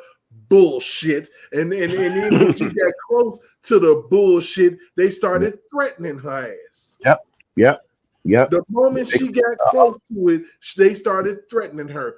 Motherfucking spicy topics. Moment she got close, and I'm gonna tell you what close is. The moment that you turn your focus and say, "What the fuck is going on with them Clarys?" Yep. That was when the shit used to hit the fan every motherfucking time. But I'm gonna tell you, I'm gonna tell you the one thing about Nick at Night. I think the light, I think the light turned on for her was once she talked to Demetra Smith. And When she interviewed Demetra Smith, you can look at Nick at Night and you can tell that she was like, okay, something ain't right. Something ain't sound right. No, wait a minute. Right. That ain't his name. Don't tell you what his name is. When I said the 24-hour live, what did I say, J. Rock? I said, I ain't said that. The government said that. Boy, you should have heard. Y'all should have heard Spin Fire. Shout out to Spin Fire. You should have heard the way she, man. Boy, she had your body hurt, man. You be laughing so hard, bro. And then when she got on Lisa Van Allen, she said, "You hustling backwards." She said, "You a dumb." Boy, she had me in tears. I couldn't see, boy. I said that's been fire. Boy, she is funny. Man, she don't talk about nothing. Nope. Oh, man, she bring up the seats, boy, and stand on it. She went in on Tasha K so hard. Oh my goodness, bro. When she get on you, man. Woo, man, I feel, man. Tasha K is easy money right now. Yeah. I mean, because anything she suing her too. Is there some more celebrities suing her too? Yep. Anything she touched turned into a lawsuit right now. Once R. Kelly got in and said, "Fuck it," Mama's like, "Fuck it, then, bitch. Say something about me." Right. Will Smith, Cardi B. Now for you would think she was blind though, bro. You would think that was a man. That's it. I mean, the funny part is that Will Smith catching what she been trying. Look, I knew it was over for her when Cardi B sued her. Oh yeah. Okay. The moment that Cardi B sued her ass, I'm like, eventually R. Kelly finna sue that ass. And I mean, it just makes sense. And everybody was trying to make a big deal, like, well, you know, Cardi B suing Tasha K. I kept saying, I said, Cardi B's just an appetizer. When R. Kelly sued, it's gonna be some real shit then. Oh yeah. This is when his case is probably gonna fuck around and get dropped, and they're gonna have to let him out immediately. Let me ask y'all this. Andrew Wyatt gave some good good, insightful message, man, because they try to mess up MJ, man. Talking about he was on that list. And Angie White said something about in the documents or something about something. He's in the documents. And what it was, I didn't know how much they had messed with Mike's money to the point where his lawyers went on ahead and did it on faith. And you said, well, you know how some celebrities, they said, they're going to get you your money from a lawyer fees and then get it. But he said how Michael had to go borrow some money to make sure he covered that debt. He took care of that. And then he had went to Jeff Russell for some business stuff, for some money. It had nothing to do with any of that foolery that they tried to put him on. And he cleared it up real good. I'm like, man, okay, that takes care of that. So then my question is, if they got to, let's say hypothetically, if they got the list, I don't know. Put some stuff together, I don't know. But I'm saying, man, I said, man, that really come out. I hope in that list, J-Rock, with the ones who was in this doggone kills that's messing with my boy, you know what I mean, mess with our brother, man. You see what I'm saying? You know, J-Rock? Mm-hmm. I'm hoping, bro. I'm hoping, man, that will, you know what I mean? Because we need this, man. We need something like this, man, to give Miss Bongine that, what she, you know what I mean? To bust that machine wide open, you know, to hit that machine. Gotta hit it hard. You feel what I'm saying? Provoke. Bust it wide open. Brother. Yeah, I understand what you're saying. And the funny part is that, you know, R. Kelly's name was not mentioned anywhere on that list. No. And to make it even more, and to make it even funnier, Jaguar Wright jumped up there talking about R. Kelly was a corporately sponsored pedophile. Well, if R. Kelly was a corporately sponsored pedophile, how in the hell his name ain't on the list? And then the prosecutors in the New York trial said R. Kelly does not have the makeup nor the tendencies of a pedophile. So how is that? So how is that the case? That's the thing I was thinking the other day, J. Rock. Why nobody? And that's something that's required. Correct me if I'm wrong, you all, but that's required when you got someone with those particular serious charges like that. And that is something that I think is standard practice, lack of a better word. And that came from the prosecution side. Mm-hmm. Why we don't have nobody get that information out? Because that's one of the things that I've been hearing in certain circles. That's the one thing that come in their mind. And the age for them has gotten lower, and lower. Where they getting it from, I have no clue. That's what happens when you got a lot of narratives in your ear and you lazy in the brain and you don't want to get up and go do the leg work. If you that invested in it, if it moves you, if it gets you so bothered like that, to me, maybe just me, how we think, y'all, that would tell me, you know what, man, let me look into this. Let me see if I can get a hold to me, but I guess you're talking about a rational person, you know what I mean, that want to do that. You know what, like we always say, and like I always try to say, man, common sense definitely ain't common. So, you know, most people don't got that. Most people don't got that. You know, it's a certain level of thought process when you can actually remove your feelings, when you can take your feelings and emotions out, and you can base things on fact and truth. That's basically what a judge is. Yeah. You strip your feelings and emotions out of it, and you look at the evidence, the facts. What's the truth? You know, and I don't think that Ann Donnelly did that. I think she fell very short of that. Mm-hmm. You know, remember what I said in that 24-hour live? I said, for the sake of the bitch, I said, you don't even make sure that you go through thoroughly every detail of every accusation. For the sake of the bitch, even if you have some reservation, for the sake of the bitch, you don't do that. Which tells me prior to that, that was some meetings, man. Somebody put some cables on you. You can bring a lady in knowing that she was compromised. Come on now, the feds know. Mm-hmm. If Tasha K gave you that information, if she gave it to the feds like she said that she did, then what else did you tell them? Because they grilled you. They didn't just take that shit. They grilled your bitch. Where you get this shit from? What the fuck? You know, and la la la. They got you. Mm-hmm. Because they didn't give a damn about you. Don't give a damn about you. Because if they gave a damn about you, you wouldn't be mired in litigations. Yep. Yep. They knew that it was all gonna fall on you, just like it's all gonna fall on Kim Fox, and it's all gonna fall on the fanny pack. Yeah. These some of these black women that's in power are so desperate to move up that they will step on a Negro to get there. I see that on my job, man. I see it on my job, bro. Ooh, they will stomp all over you. They will snitch on you. They will create false allegations towards you. Yeah.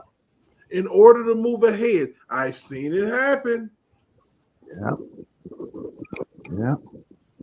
It happens, man. You know, when you get to talking about believe all women, let's go ahead and peel this shit back. Let's examine that shit.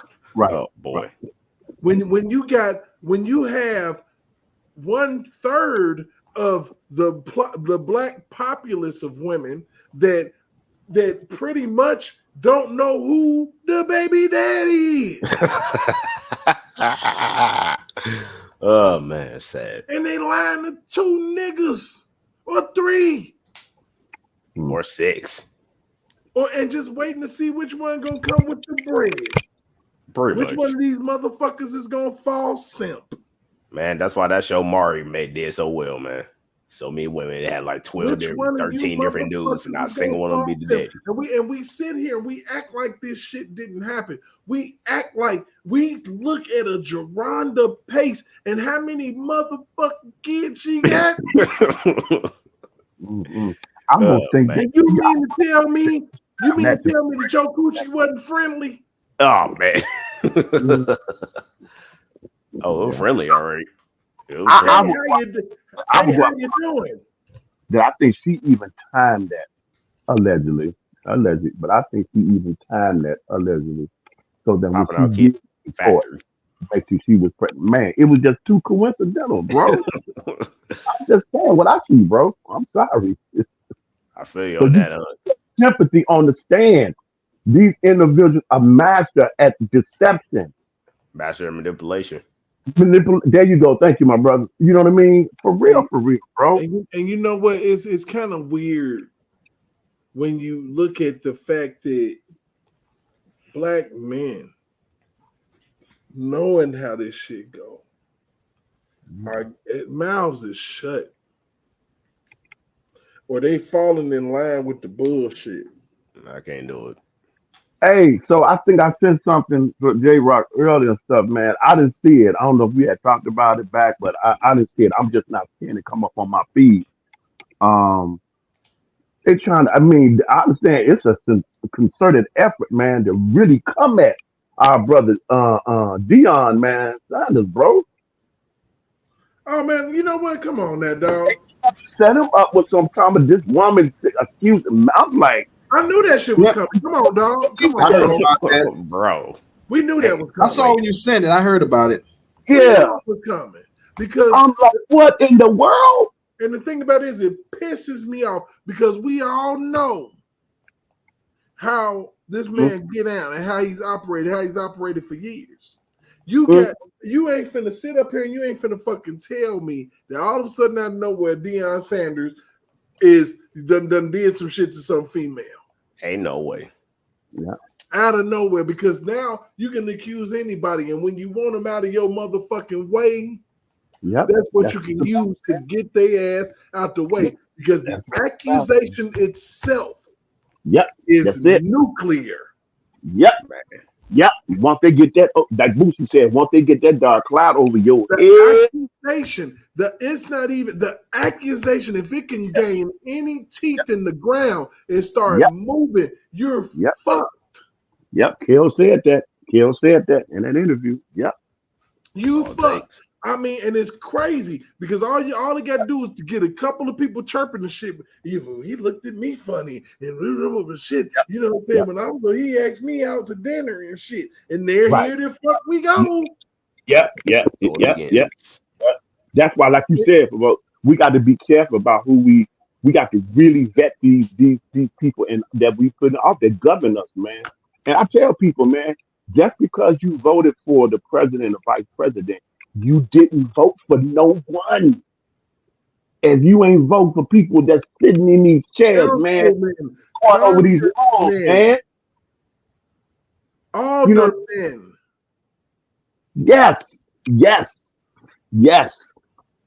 Somebody and don't let nobody blow no fucking smoke up your ass about some shit. Show me some receipts of what you've done.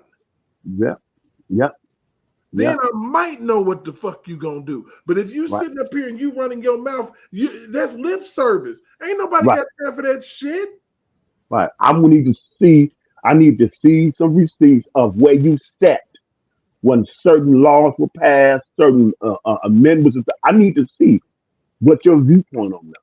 Right. You know what I mean? And if anybody on here is aware, and I'll repeat it again about what's going on with Fani Willis out there in Atlanta, Georgia. Mm-hmm. This lawyer lady who is the RICO queen, because she put a RICO out there on Young Thug. Okay. Yeah. And she got a RICO on Donald Trump, which means she's a lazy bitch. that don't want to do the work, so she gonna clump everything under RICO. Yeah. And the reason why you doing that shit is because you out on vacation, fucking your special prosecutor. Oh boy! So you don't have time to put together a real case and charge people for what the fuck they've done. Now, correct me if I'm wrong. Provoke. Run that back by me one more time now. Who is doing this in the fanny pack? Because like I said, I think you talked about that in the very beginning. The dude is Nathan. What the hell? Hold on, let me go. I'm gonna get. Hey, we can get footage. We can go to YouTube. Okay, you know that shit. I'm curious. I have no no idea. I'm gonna be honest with you. Y'all got me on a good one today, man, because I'm on a high of feeling good, man. I feel like the life is turning in a good direction with me and my relationship shit. So I'm up. I'm good. So we cool. Don't even worry about it. You know what I'm saying? That's what's up, man. You know what I'm saying? And what's retarded about the shit is that I don't know. People be tripping, but I'm 45 years old, man. And ain't no way in the fuck I'm gonna sit up here and tell you that I ain't attracted to a motherfucker 30. I'm not gonna lie. And you ain't gonna tell me that a 30-year-old ain't attracted to me. Oh, yes, sir. Yes, sir. And I promise you, as long as I'm gonna feel young, I'm gonna be young, and I'm gonna do young shit. And I told her, when you bring your ass over here Friday, I'm knocking your fucking wig off. and I'm gonna apologize, put it back on, and we knocking that shit off again. Hey, I'm gonna show you what a real nigga about. These young cats don't know shit. I'm gonna get you right. Don't worry. I'm gonna get you all the way together, and you're gonna be my little boo thing, and you're gonna be in this motherfucker with some heels on, motherfucking dinner with nothing else on but an apron. God damn it, that's what the fuck's gonna happen. You gonna go back into the 90s? You gonna go back into the 90s? Nigga, born in the 90s. How about it? I like it, OG. I like it. Shit, I don't play no motherfucking games. And shit, I've been sitting up here damn near not able to concentrate because of some of the goddamn text messages she been peddling in my ass all night long. I'm geeked. I'm excited to the motherfucker. Oh, shit. I'm excited. I done put a whole motherfucking mixtape together on Apple Music. Not the mixtape. It's a playlist. It's a motherfucking mixtape. That's what we used to do back in the 90s, J-Rock. Get that playlist. Nigga, I'm talking about. I know all about that. I know all about that mixtape.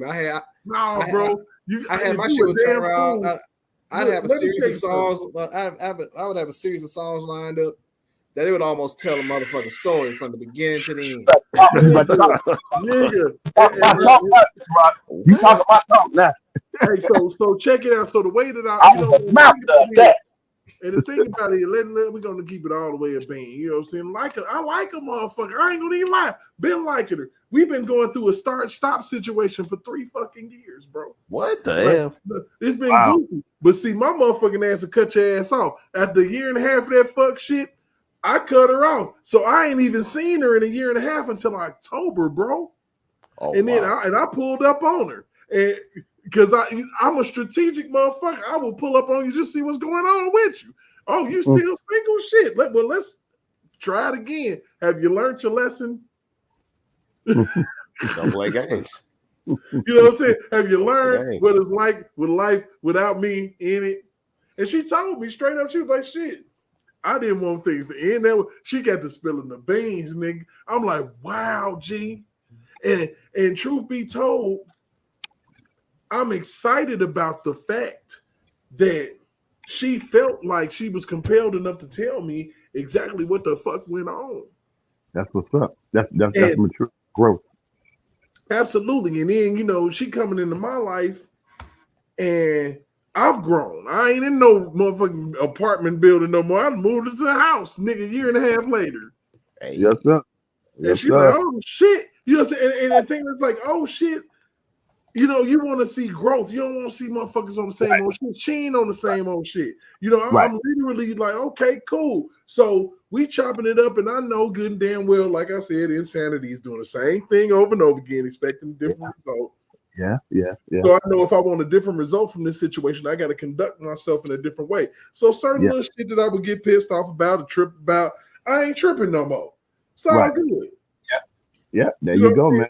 Especially when I see that she's actually putting forth a concerted effort. Like literally, we see each other every day. Hey.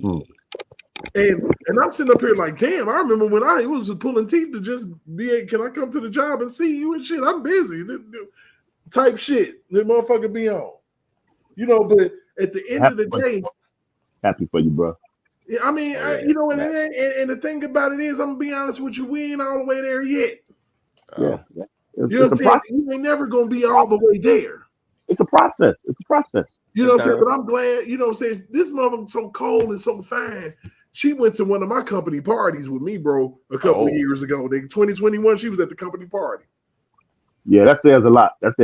Company party, man. I'm talking about we suited and booted in that bitch. Looking good. And I'm like, holy shit, I can't believe this shit. What's done happened to me for me this year? You know, and you know, it's a good thing, you know. I tell people in my family don't, you know, they want to talk shit. Hell, you Dave, what the fuck is you doing? Me. I'm not finna date nobody for you. I'm dating somebody for me. There you go. So if the person for me happened to be young without a mosquito bite on their ass, then hey. I'm gonna do that. I like that type of shit. Hey. Yes, sir. And I'm not and y'all would be mad at me because if I went to the strip club, that's where the 18-year-olds at. Yep. Yeah. All the way up to 25, I think. Yeah. Swear to God, I'm like, so it could be a lot worse. Yeah. I'm dealing with a female with a job and a 401k. Talk to me now. That part. And she ain't talking about this hurt, that hurt, this hurt, that hurt. She like, run it, nigga. When I come over there, run that shit. Make ain't you get no headache. She go, I'm gonna be telling her I get a headache. Make sure you got on that tread, man. Make sure you take it. Nigga, I'm gonna have to get my life together. Like fuck, I'm like, I might have been off. I might have been off a little bit more. I ain't tripping. I'm shakes. It's nigga 2024, and I ain't playing. I'm getting what I want. Bro. Fuck trying to go, bro. And as long as that's continued reciprocity, man. That's absolutely. What's up. And the That's what. thing about it is, and what's crazy is, I've always kind of like, I'm the type of dude, like, and I think we talked about this on the last live. I was like, I'm the type of guy that when you dealing with a female, you don't give them everything that you would be in a relationship, but you give them some relationship shit. You give them a little taste, you break off a little bit of that cracker, you know what I'm saying? This is the type of motherfucker that I'm gonna beat at you. You know what I'm saying? You don't want to do too much because you don't want to simp all the way the fuck out. Right. You want to give enough to let a motherfucker know, because the man is the provider, the professor, and the protector. Well, yeah. That's our job. Yeah. So if you can't do none of that, even initially taking this motherfucker out to get a sandwich, what the fuck good are you? What do I need What you? good are you? Yeah. You ain't shit. And I'm telling you, young niggas, if you can't take your girl out to get a sandwich, you ain't shit. Yeah. If she got to swipe her motherfucking card and her food stamp card and always feeding you, you ain't shit. Yeah.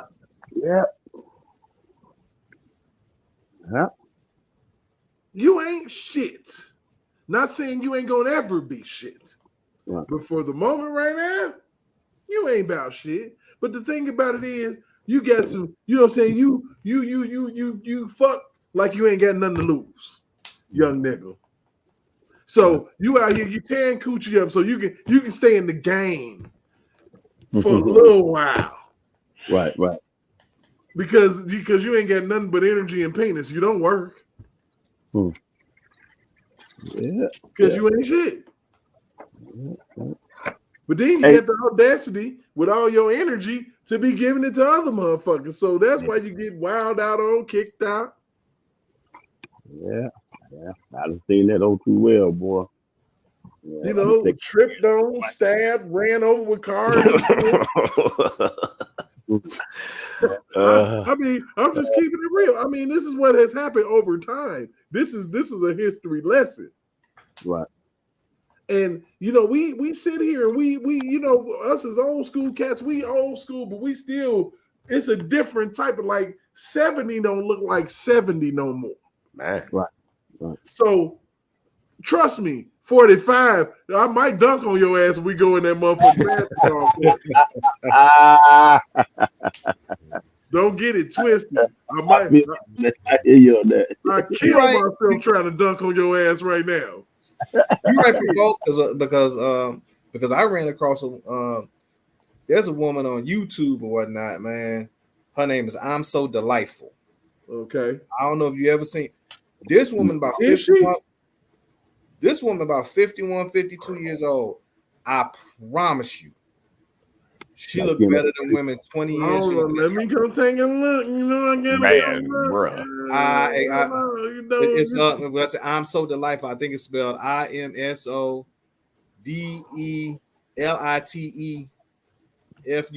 I believe. Yeah. Don't get me to. Don't get me to looking. I would find her. I'd be over at that point. Oh, she fine. She fine. Wait a minute. Slow down. Miss I'm So Delightful could get hit like a home run in the ninth inning. You found it? Yeah. I'm So Delightful TV. I see it. Wait a minute. Oh, baby. Ah, man. Hey, anybody heard the latest news on Brother Kelly as far as, the pills or something, J-Rod? Anything recently, anything? The only thing I've heard is that the argument's supposed to start next month. Oh, shit. Really? Okay.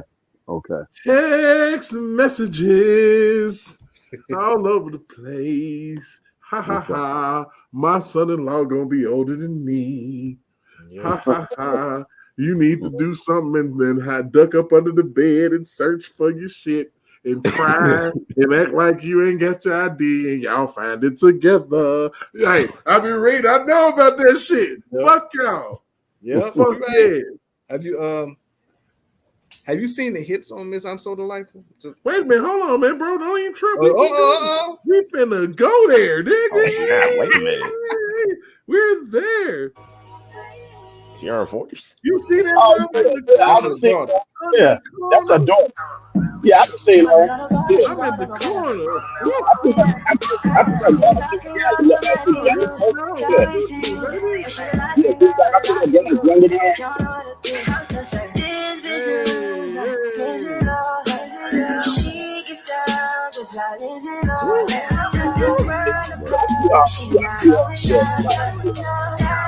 Yeah, I don't watch the channel like that, but yeah,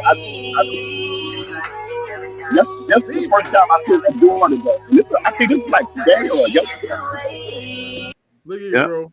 I can't even do that no more. I can't handle it. 50? 50? 50? Ah, nigga, ooh, I'm so delightful. Good Lord. Jesus. I bet. But see, the thing about it is, if she's single and she's 50, she's crazy. Yeah. She got a guy. I just seen her. She married. Yeah. Though. Yeah, she got a guy. I think And get this, the dude is, I think he's 10 years younger than her. Yeah, he's younger than her. Ain't let that ass walk past. Yeah, he's like, nah, bro, nah, on my watch. Yeah, I think he probably been in his early 40s or something like that. J Rock. Yeah, I think so. Yeah. I saw that like, look, I'm telling you ain't getting past me. And I'm seeing him in good shape too. Oh yeah, so man. Do take care of yourself. Yeah, that's what it's about, man. Eating right, taking care of yourself, man. Keeping the exercise up, getting the proper rest, man. Keeping all that negativity and that negative energy from around you, man. That drains you, bro. You know, damn right, sir. It does. Damn right, sir. Yeah, that's actually words to live by. See, people don't even understand that your environment and the people that you allow in your environment can really like fuck your shit up. Yeah, the company you keep, man. You know, spirits is real. People can leave their shit in your house. Yes, sir. Woo, man, you better speak on that. They could be long gone. Yes, sir. Spirit. Now that's a word right there for vote. Now that's a word right there. So you got to be careful, man. I mean, you really got to be careful. You know, and like I said, man, I'm feeling myself. I'm woke. You know me. I fell asleep on the last damn live shit. That was at 9. Right, you did. That was at 9. So you know I'm juiced up. Yeah. I was like, oh shit, I done did it again, but they know me. I'm trying to get out of there. I'm like, we're gonna get out of here. I said it about 15 times, and then next thing you know, I woke up. Yeah, I thought I said this has been a provoked, presentation. I ended it good for you, bro. Oh, yeah, and I heard that shit. And I appreciate it. I mean, people know me by now. They know if ain't shit going on, right? And I ain't talking. I'm sleeping. I'm not. That ain't going. I'm out of there, bro. I mean, and it's just keeping it all the way in being. I mean, but when I come in, I'm on fire. You know, I'm hot. I come in hot sometimes. I think I tire myself out. Especially really yeah, you do. Yeah, you do. I be snapping like, you motherfuckers out here tripping.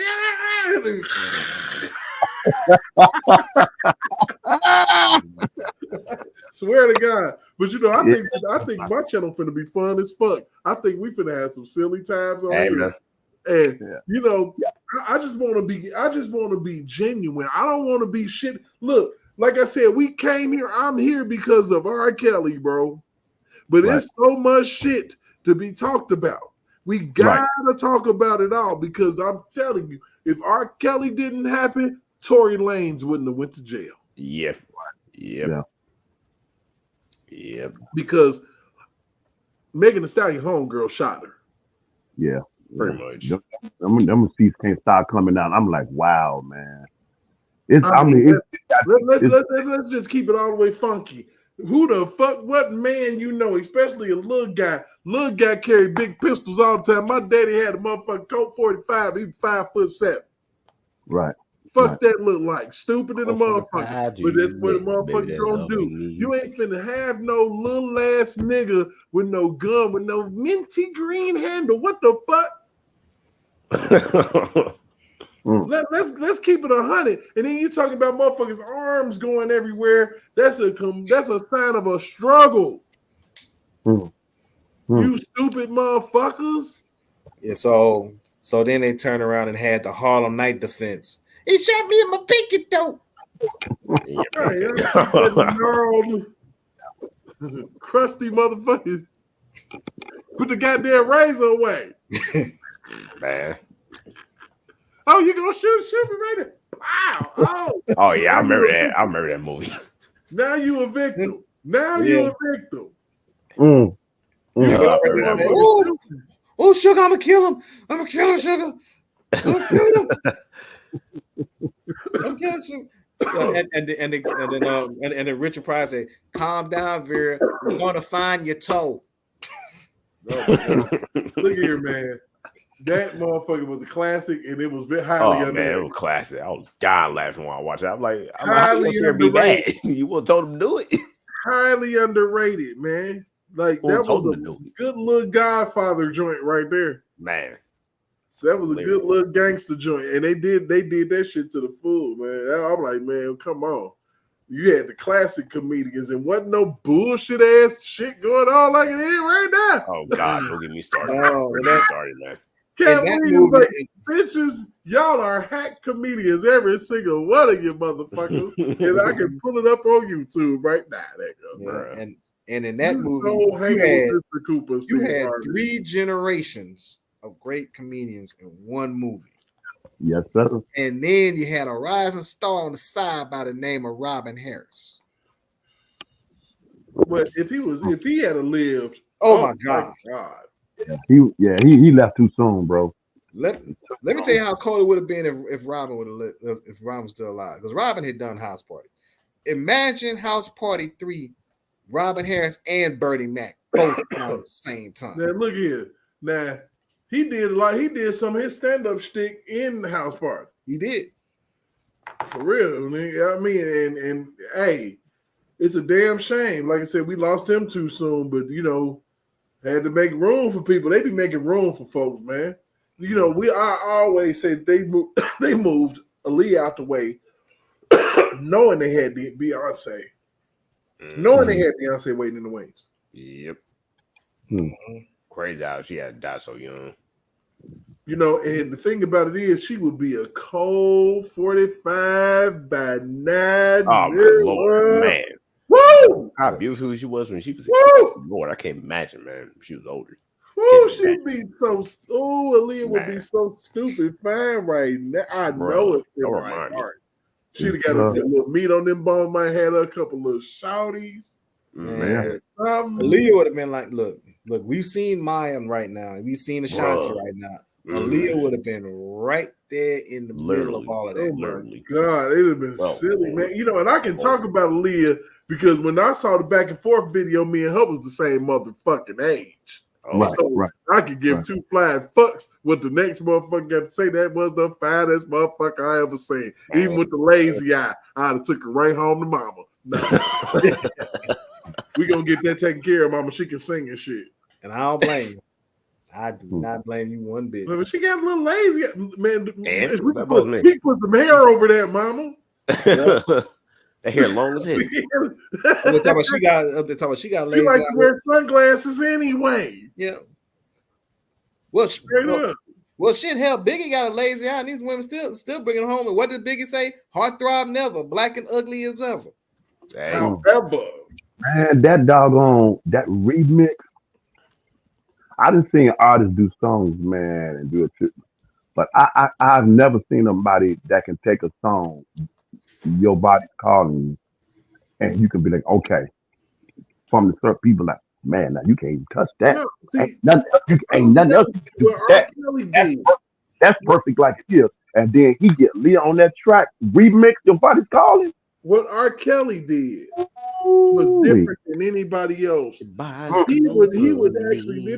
These was actually real remixes. It wasn't a remix beat, nigga. We finna sing the whole song different. How do you do that, Rock? How do you take a song from your original already song good. and remix it and make it even better than your? It's original already good. It's like, man, I can make this better. And see, that's the funny part about him because we already know because when 12 Play came out, when Born in the 90s came out, we know he was already doing remixes because he remixed Honey Love. We said Turn Down the Kmart Lights, which is dope as fuck. Right. Right. Then he remixed Slow Dance, and then when when Bump and Grind came out, he remixed to that. So I'm like, I'm like, and I was like, your body's calling was cold. The original version was cold enough. He really didn't need to touch it. So, it's like, let's talk about it since we in it. The coldest shit back in the day was the maxi single. Okay, the maxi single. Now you got to think about this shit. They had the Bump and Grind maxi single. Yep.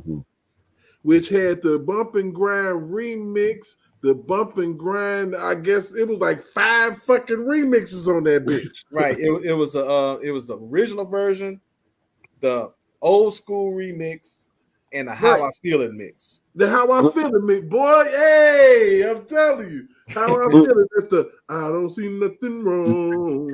Yeah. That's the How I Feel It. Kissing you in the right place. Yeah, that's the one. Yeah, I remember that one. It was crazy because he would give you those different versions. Like, Down Low, Nobody Has to Know, maxi single, nigga. Nobody has to know. With the Down Low remix was a whole nother song. Down low. Yeah, and then I swear, when this fool turned around and he snuck that remix of Homie Love a Friend on Low Down Dirty Shank, bro. Oh yeah, that was come cold, on, man. This dude had turned around. It was an up-tempo song to begin with. And the fact that you just dropped it to a slow song the way you did and completely changed it.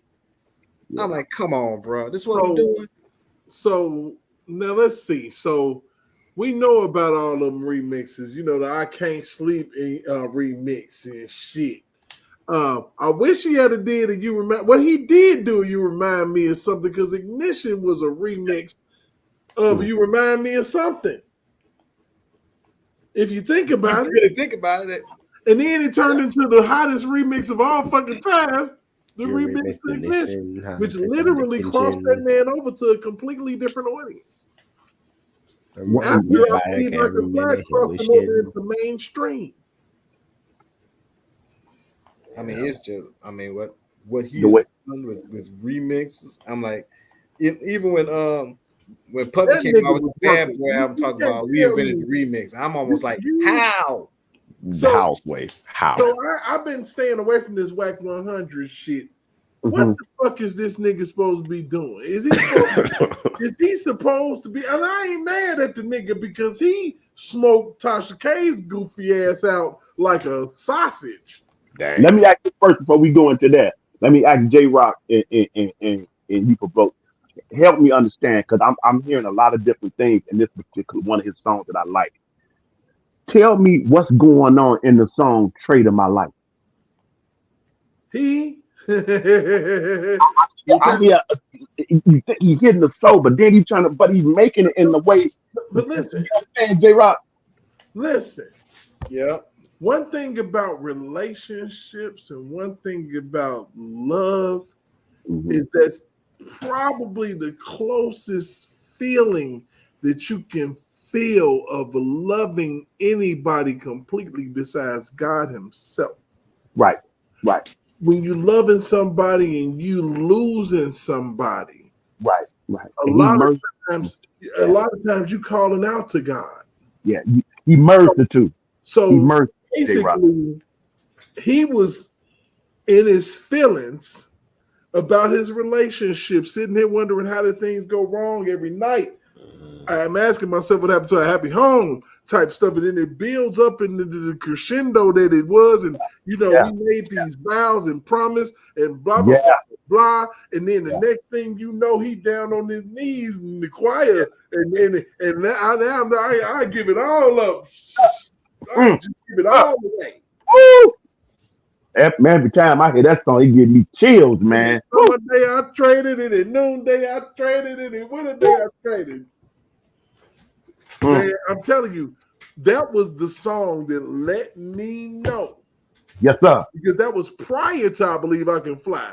I'm like, this dude, if I can't sleep, didn't do it for me. If I can't sleep, the original versions didn't do it for me. Okay. Trading My Life did it. Clinch. Yeah. I'm gonna tell you.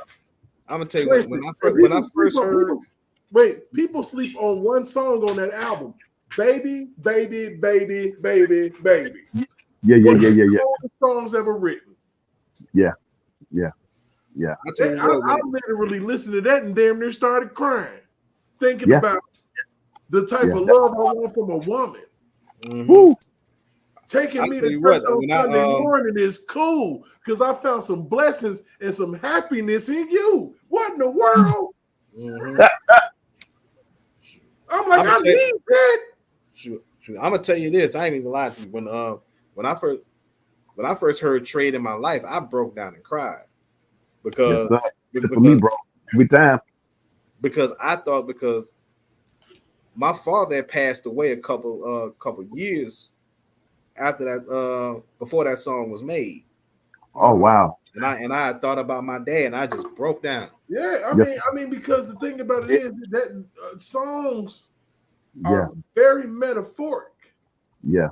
And you can take a song and you can make it into whatever it is that you're going through if it's good enough. Right. And my point in going there is to lead into, and this is why I think it was a not a power play, but I think it was by design to really try to get away with that, because what it did for us as individuals, as family, as community, you know what I mean? And now you have this stuff here, and I respect every generation that come on. I can find something in it. Can't accept all of it, but I can find something in it. But overall, I can respect your artistry and your time and all of that. As long as you grind and you put the work in, hey, do your thing. And I would just say, follow the blueprint of Master P. You know what I mean? Be your own, be an independent artist. That's I would say that. But you get now, like a lot of the stuff, I don't know what they doing. I don't know what this is, man. I mean, when I want to hear some good soul R&B, I can't trust this generation to help me out when I'm. Oh hell no! For what? I just can't. The most positive song that we've heard from these youngsters all my life. Trying to put me down. Come on now. That's all they give us, man. That's all they get. That's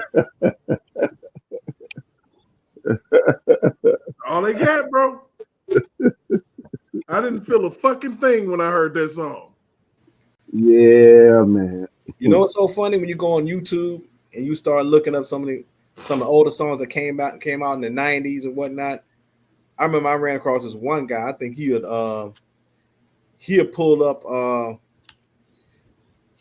Silk's "Lose Control." Ooh, now that song made me feel something the first time I heard it. I want to ask J-Rock about his name was Majors. I've been waiting to ask J-Rock about this. I saw a short clip of Genuine talking about this. This dude is deceased though. He's the one that's singing along with This Pony, Ride This Pony, and that song. And Genuine talking about how it came about. He asked the guy, can I get that? And he asked this dude, I can't remember his first name, J-Rock, but he was in that time frame. Last name is Majors. Static Major. Yep, that's it, J-Rock. That's it. He was in a group. He was also in a group called Player, which had one of the baddest songs of the 90s also. And the name of the song is called Cheers to You. Cheers to you. Like, I didn't remember him, J-Rock. I was like, whoa, I'm going to have to ask J-Rock about this one. I'm like, wow. And when Genuine was doing it and they played the song, whatever that interview I saw, it was just recently. I forgot what he was on. I can't remember. I was like, whoa. I didn't even know the history of that song. Muse pull up the song by a player called Cheers to You. That's one of the baddest ballads. That was one of the baddest ballads of the late 90s. Who was Static Major? You got to give me a little backdrop because I think I know a little bit about him. He's a songwriter and producer. Okay. Hey, you know who my guy was from the 90s, man? Yeah, Miles J, nigga. Because I know Dana know a lot about him too. Okay. Y'all used to fuck with Miles J. I remember that name. Miles You know, J. I've been a fool for you. yeah. To the fool Okay. girl. Yeah. I remember that. I thought that name sounds familiar. Miles Oh. J, nigga. Yeah, he had a song with Joe. Okay. He had a song with Joe at one point too. Oh wow. Miles J's dope as fuck, man. Mm-hmm. Okay. So I'm about to check him out, man. You remember Keith Washington, nigga. Okay. Oh, okay. Washington. I go back, bro. I've been waiting. I actually look, man. That 90 era, bro. if y'all Trust know me, anything that about album me, deep. y'all The real deep. know I'm an album collector. I collect vinyl. Okay. Yeah. The old man used to do that. Collector. That's my shit.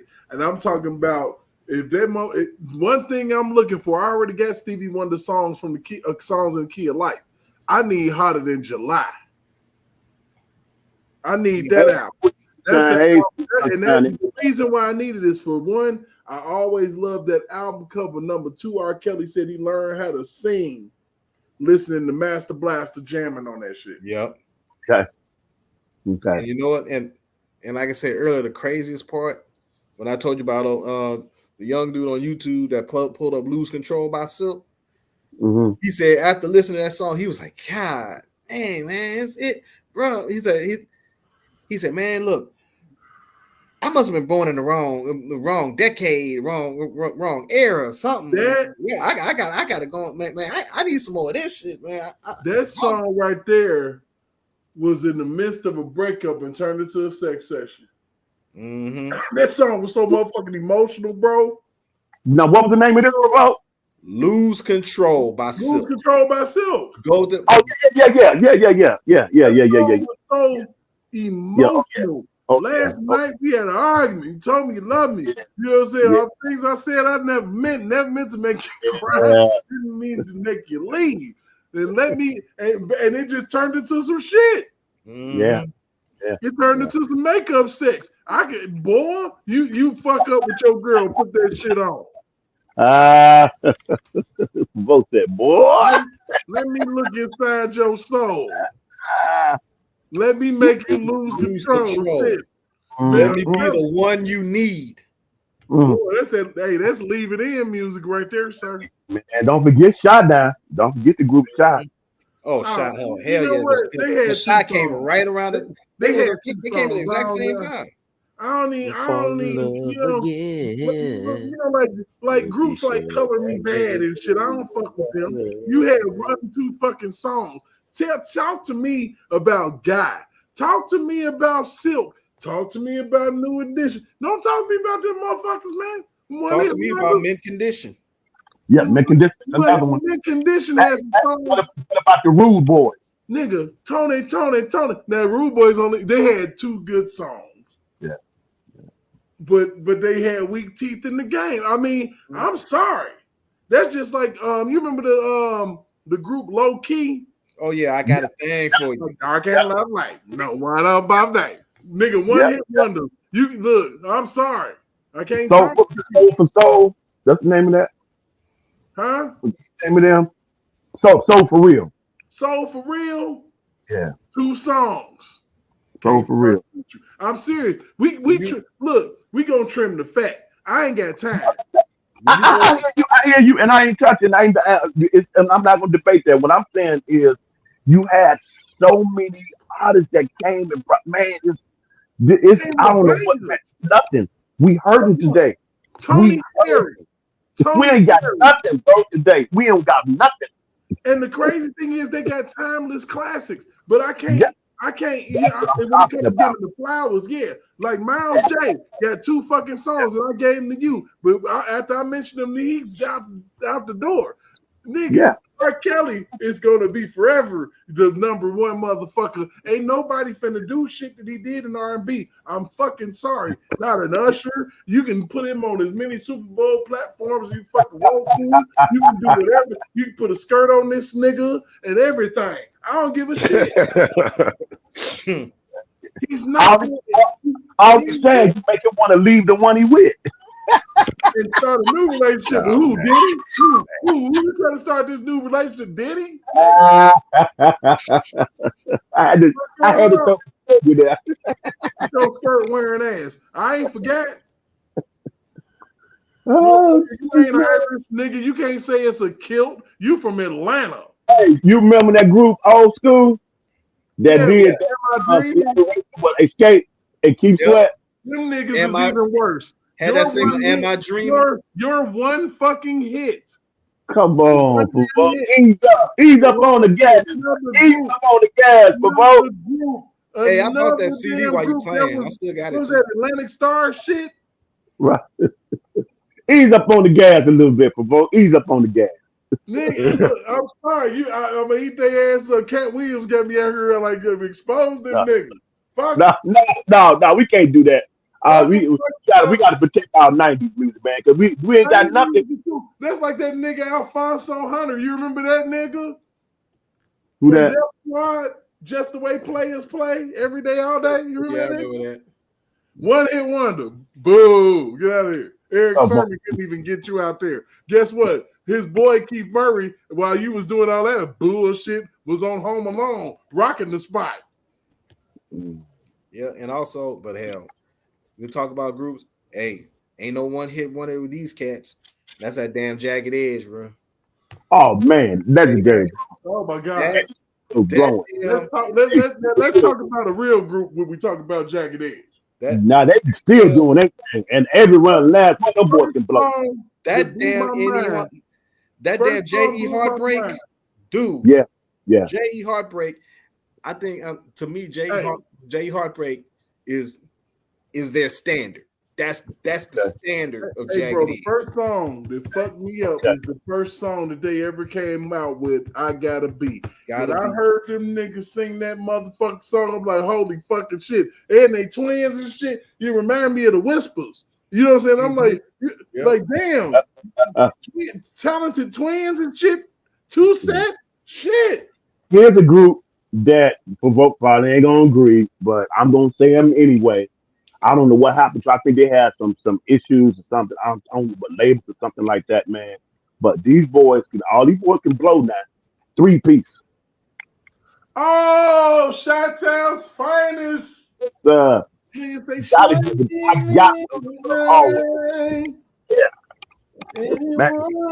You know what? I would say they lead singer could motherfucking blow. Yes, sir. Yes, sir. And when I went to my very first R. Kelly concert, which was on the Chocolate Factory tour, the motherfucking card was 3-piece, Jaheim, Tyrese, and R. Kelly. Monster shit. Wow. Monster shit. Wow. And 3-piece got on. Yeah. I ain't gonna even lie. You know what I'm saying? So that's one of my vivid memories of, going and seeing my boy Kel. Yeah, that's the person that I would like when Kel get out and get his situation straight, man, and get his, head back to what he wanted. That's one of the artists I would like him to take up on his wing, man, and reach out to Jaheim. Yes, sir. Yeah, because Jaheim need a helping hand, goddammit. I think Kel fit the bill. You know what I mean? Well, they had a song together, right? Yeah. The hush, you don't tell nobody. We keep that shit on the hush. Yeah. You know what? But the real deal is this, man. People don't even understand that the reason why the music came out so lovely, and the reason why we had a David Hollister Chicago 85. Yes, sir. And the reason why we had a Joe All That I Am album. Yes, sir. And the reason why we was able to get a lot of the motherfuckers. Look, Rome, One Hit Wonder, I Belong to You album, damn it. We went shit. Gerald Levert's albums, all this shit is because there was a fucking bar that was set. The moment that nigga said, my mind's telling me no, my body's telling me yes. There was a bar set in music. Man, it ain't nothing like hearing them live, bro. Now, I ain't never seen them live, unfortunately. But when I go to YouTube, we pulling up the stuff, man. When I go to that Light It Up tour with J-Rock, the way the way his mind works. I'm just telling you what I be seeing and hearing. I can't always articulate like y'all do when it comes to the music, in particular certain things. But I know what I'm hearing though. The way he complimented and set up each song that came after the next, it was like a change. I'm like, I mean, when you look at the way bro, that jumped genius, off, when genius. you see the way that the shit jumped off, okay, this concert jumps off with him singing every song that he ever sung with another motherfucker. Okay? Then, when you actually flip it on their motherfucking asses, you go to the coldest album that you created, TP2.com. Yeah, man. Yeah. And you fuck their asses up with that one real good. Mm-hmm. Terrible. I mean, people don't even understand. TP2.com was so fucking filthy. He got a Reebok contract behind that shit. He had a Reebok commercial. I remember it too. Wow. He got a Reebok contract behind that shit. Oh, wow. I didn't know that. Yeah, I think the Reebok commercial might still be on YouTube, matter of fact. Not to mention the fact that NBA teams was trying to sign this nigga at this point. Wow. People don't understand. Like, I'm like, what the fuck is y'all talking about? This nigga did what? When did he have the time? Like, now, see, I didn't know about the Reebok thing. We are deeply you fucking with some motherfuckers right now that's deeply entrenched. We got our motherfucking talons in this shit. And also, that's not the only commercial endorsement deal had. He had a Mobile One commercial when he did I Believe I Could Fly. Right. He did the commercial with Mobile. He had that commercial. And they were playing I Believe I Could Fly over the commercial. Yeah. I mean, the shit was crazy. This dude was getting bread. Like, he was, truth be told, okay, 12 Play brought him to the forefront. Really, he was hot, but he was in the group. They saw real quick, damn it, that he don't need no motherfuckers behind him. Yeah. They saw that quicker than they saw that shit for Beyonce. When I went, when I saw him for the first time, ironically, on my birthday, on the Top Secret tour, and that was a tour when there was LL and Escape were on there also. And when he came out, he had the cartoon that was playing on the big screen, and then his character, and then the cartoon character that was Kels had the suit on, and then now I didn't know he did the voiceover for every character that was in the cartoon. Absolutely, shit, come on now. He did all the voices on it. Wow. He was the woman that was singing. That was him too.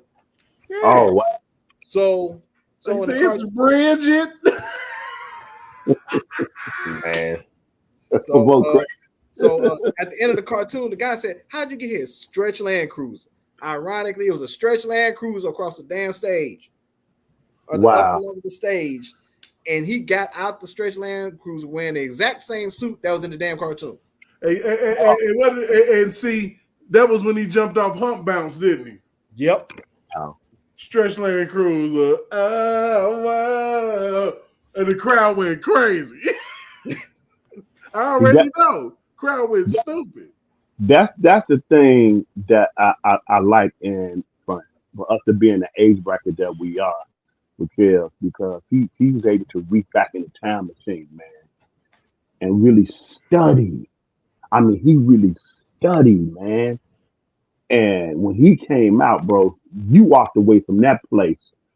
I could just imagine being there. Y'all was there, but I can imagine just being there watching on YouTube, especially when I go to that Love Letter tour that he did. I forgot what city he was in, but this particular Love Letter tour, I always go to, I think it's part 3 or 4, is when he gets to a part when he got black on, he got the red scarf around his neck, and Kels is doing the stuff, and then he gets to a part of the song where he talking about who got the greatest sex or something like that, and then he shifts the way he's doing the song, and then he start interacting with the audience, with the lady, and then it's like I'm coming, here I come, or something like that, and then he leaves the stage. And when he leaves the stage, his jacket is off. You know what I mean? You don't see the red scarf, but you just got the silky, black shirt on, and he goes down the aisle, and security on both sides of him run ahead of him. You know what I mean? That whole thing, the way he set it up and did that, and then he stopped at a certain point, and then he just freeze, like that Michael Jackson thing, and get the reaction card, women calling it. And I look, and I'm not there, but I can imagine for how the camera is expanding out.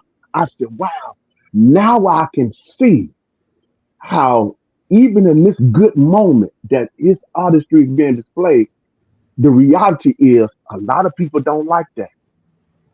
It's a lot of hate. It was a lot of people that Imagine. didn't understand. You follow what I'm saying, J Rock? That it just comes with it, man. And There then was for a you lot to of people that didn't understand, and I'm gonna tell you, it was a lot of people, and I'm glad that one of these people ain't never been no hater, and that's Teddy Riley. He never hated on R. Kelly. okay, Ever. yeah, But I can sit up here and I can remember like how Babyface was shitty because you got to think about it. wow, Babyface wrote the Boomerang soundtrack.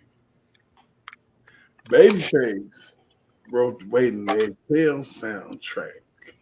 did it the whole thing? But the motherfucking moment that R. Kelly came out with Believe I Can Fly, Kelly wrote the Thin Line Between Love and Hate. He was on Thin Line Between Love and Hate.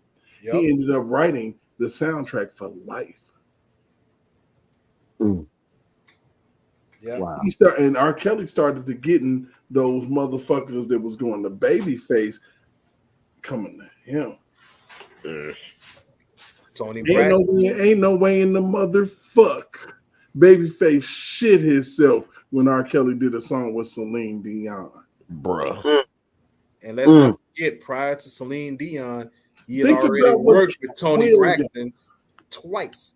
And in the Vibe magazine I got that with Tony Braxton on the cover talking about it, Tony Braxton called R. Kelly Amadeus, which y'all know is pretty much a musical genius. Okay. Wow. That's what Tony Braxton said? Tony Braxton called R. Kelly Amadeus. He wrote one of her hits, okay? Yeah, he did. He did. Now, it might have been a ripoff of his own shit, I Can't Sleep, but it was tailor-made for Tony Braxton, and it made a hit song for her. How can you make two songs off of one song and it be a hit? That's crazy. That's a good motherfucker. Come on now. Because he had already remixed How Many Ways for her. How Many Ways? And that remix was epic. Yes, it was. And anytime, any place ain't shit without the R. Kelly remix. My God. Come on, man. It ain't shit without the R. Kelly remix at all. Now I can understand Pac saying this. He said this in the interview. He said, you can't be just calling us fakers and pretenders and thinking we're not going to respond. He said, it might not have been what you wanted. He said, J Rock, he said, but it kept rap alive for years. So, so we can eat. And I look at that on the flip side of Kill. Look what he's able to contribute. And then wasn't arrogant about it.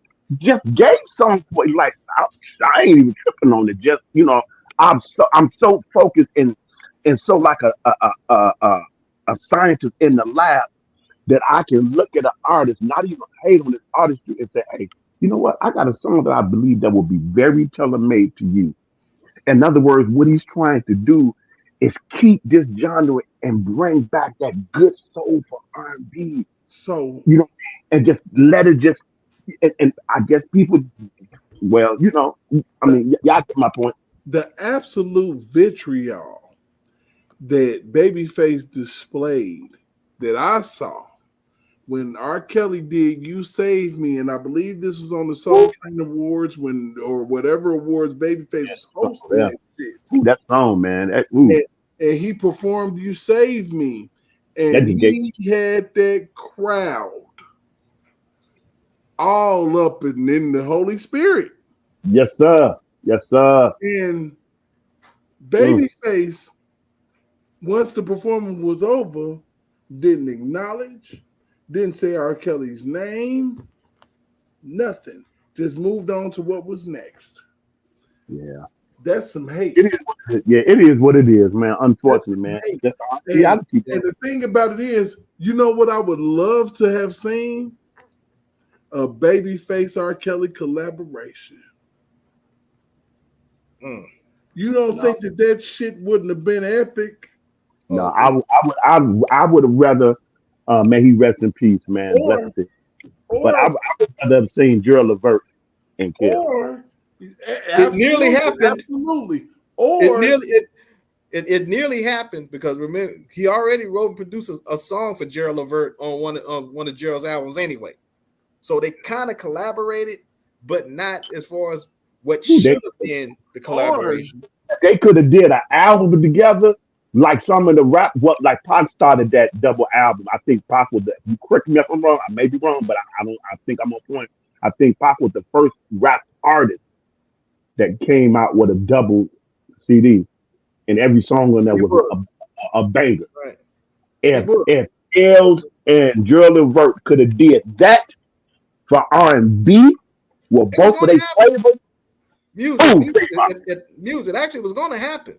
The LSG project almost became LSK. Woo, it was going to go down. It was going to happen. But Jive wouldn't let it happen. Jive blocked it because Gerald Levert crazy, bro. You know Tavis Smiley's show. He was on Tavis Smiley's show on BET. Tavis Tavis asked him how did LSG come about. Gerald said, well, one of the first things I did was I reached out to R. Kelly and I asked him if he wanted to do it. R. Kelly said he was down and wanted to do it. But his own label stopped him from letting that happen. What is that about, man? J-Rock, what is that about? I got a theory behind that. That was Barry fucking Hankerson. It wasn't the label. That was Barry motherfucking punk ass bitch ass Hankerson. Because Barry Hankerson didn't never want R. Kelly to talk to no other industry motherfuckers. Yeah. They tried to keep R. Kelly in a bubble, bro. I'll be glad when his time to come, bro. I'm sorry, man. I'll be glad when his time of reckoning come, bro. He tried to keep that man in a bubble, bro. I mean, come on now. I agree about it. But because if you think, because like you said, if you really think about it, even if Johnny would have still came aboard, it still would have been 4 of them anyway. That alone was a tour within itself. Yeah, that's a whole fool right there. You got Kels, Johnny Gill, shit. And Gerald. For New Edition, did he write any songs for New Edition? He wrote a song for Johnny Gill on the Let's Get the Mood Right album called Someone to Love. And see, this is the part where I go in on and I say this is why that whole incident when the LSG project, LSKG, whatever how you want to call it, didn't jump off because it messed up a lot of things for R. Kelly. If it would have jumped off the way it should have, then he would have wrote songs. You know, he would have got back with Gerald. He already wrote with Gerald. He already wrote for Johnny. Keith Sweat would have had a project come out. He would have wrote a song for Keith. Yeah, he got mad respect for him. He got mad love for him, bro. Yeah, and who is Keith Sweat connected to? Keith Sweat is connected to Silk. Silk is one of R. Kelly's favorite groups, and he already mentioned that once before. So you know if he would have wrote for Keith Sweat, you know Silk would have been right behind. And you know what? Between Silk and Keith Sweat, I didn't know that. That was like Keith Sweat. The first hit song by them was Happy Days, and Keith Sweat was singing in that bitch. Right. Now, the first time you actually get a chance to hear Silk for real, the very first time, go to Keith Sweat's third album, Keep It Coming. And there's a song called Give Me What I Want. Silk is singing in that song. Oh, really? You coming. Okay. That's the very first. Pull up Give Me What I Want. And then that's when Keith Sweat introduced Silk to the world. I got a question. We're gonna break in. I'm gonna break in because it's my show. I guess I don't know what. Anyway, I'm gonna break in. Bobby Brown. Come on now, that's still my dude. Bobby Brown. Okay. with the Gumby haircut with Bobby the motherfucking Brown. I'm gonna keep it all the way a bean. and he And said the some point true in 1989, even I want to say 1990, Bobby Brown, for all intensive purposes, if he wasn't the king of R&B, he literally had his fingers yeah. on the crown. Yep. I'll tell you this: Bobby Brown between 88 and about 90. But think about it. 92. But I want you to think about it. Yeah. Bobby Brown was in 1990, at the very beginning of 1990, was winning awards for what? On Your Own. Yeah. The He was still having remixes from he was making money off the Ghostbusters soundtrack, and fresh off the heels of an album that beat Elvis's fucking record. That man was on his way. Yeah. And they murked his career. Don't Be Cruel was a fool though. Yeah. They murked his career because they planted him with Whitney Houston. They wasn't even supposed to be dealing with each other, but I'm telling you, Clive Davis, motherfucking ass, was like, hey, go over there and fuck with him and tap him on his shoulder. And she got the fucking with him. Yeah, Whitney didn't want no dude. Whitney was clearly gay. But the thing about it was she had to create an image. And they got the hottest motherfucker. They drained all his energy. Yeah, and she was already on the good shit, the drugs and the cocaine and shit before he even got there. Because think about it. She fucking with Clive Davis. Yeah. Yep. She already kicking it with the elites. Yeah, that was. Hey, you know, we talk about it every now and then, this particular music era. But you know, hey, I'm born in the mid-60s. I'm a 66 baby. So I mean, it's all good, bro. I'm with you on that too. Let's go. These particular artists, I don't think enough has been said about them. And one of these particular artists, you know, both of them was deep, but the particular one, I think you call him Mr. Teddy Bear or something. I think. Oh, you talking about Teddy Pendergrass, sir? Isaac Hayes and Big Barry White. Okay, all right, cool. Barry White, man. I don't know if you ever saw some old clips, man. Oh, y'all got some Barry. I think there's something suspicious about his death. I'm just saying, I think it's some kind of suspicion about Ronnie's death, but we'll say that for another time. They literally attempted to murder Teddy Pendergrass. Yeah. Ain't no way in the fuck you got a car off the showroom floor and the brakes go out. Yeah. Have y'all seen the documentary called If You Don't Know Me By Now? Yeah. I done seen out. Look, Teddy Pendergrass was actually the first black artist to ever have albums from his debut album to 5 albums in. All them motherfuckers went platinum. All of them motherfuckers went platinum. Every single one of them. The man was about to have a jean line. He had the Teddy jeans. They was trying to put this man in movies. But a couple of little fun facts. Harold Melvin in the Blue Notes, after Teddy Pendergrass left, couldn't sell you a clean t-shirt after you done had the motherfucking shit on it. On your one you got on your body. They couldn't sell shit. Oh no. Harold Melvin was shitty because they thought that, and it was true, the most talented motherfucker left the group, so what's the use of he fucking with you? You know what I'm saying? So the label dropped him. I feel like it could have been him that bled the man's break line. Or you got Dr. J. You know who I think did it? You know who I think had cut his break lines? Who you think did it, man? Remember in the documentary, and his homeboy who was there said that he had different cars, and the cars' brake lines was cut.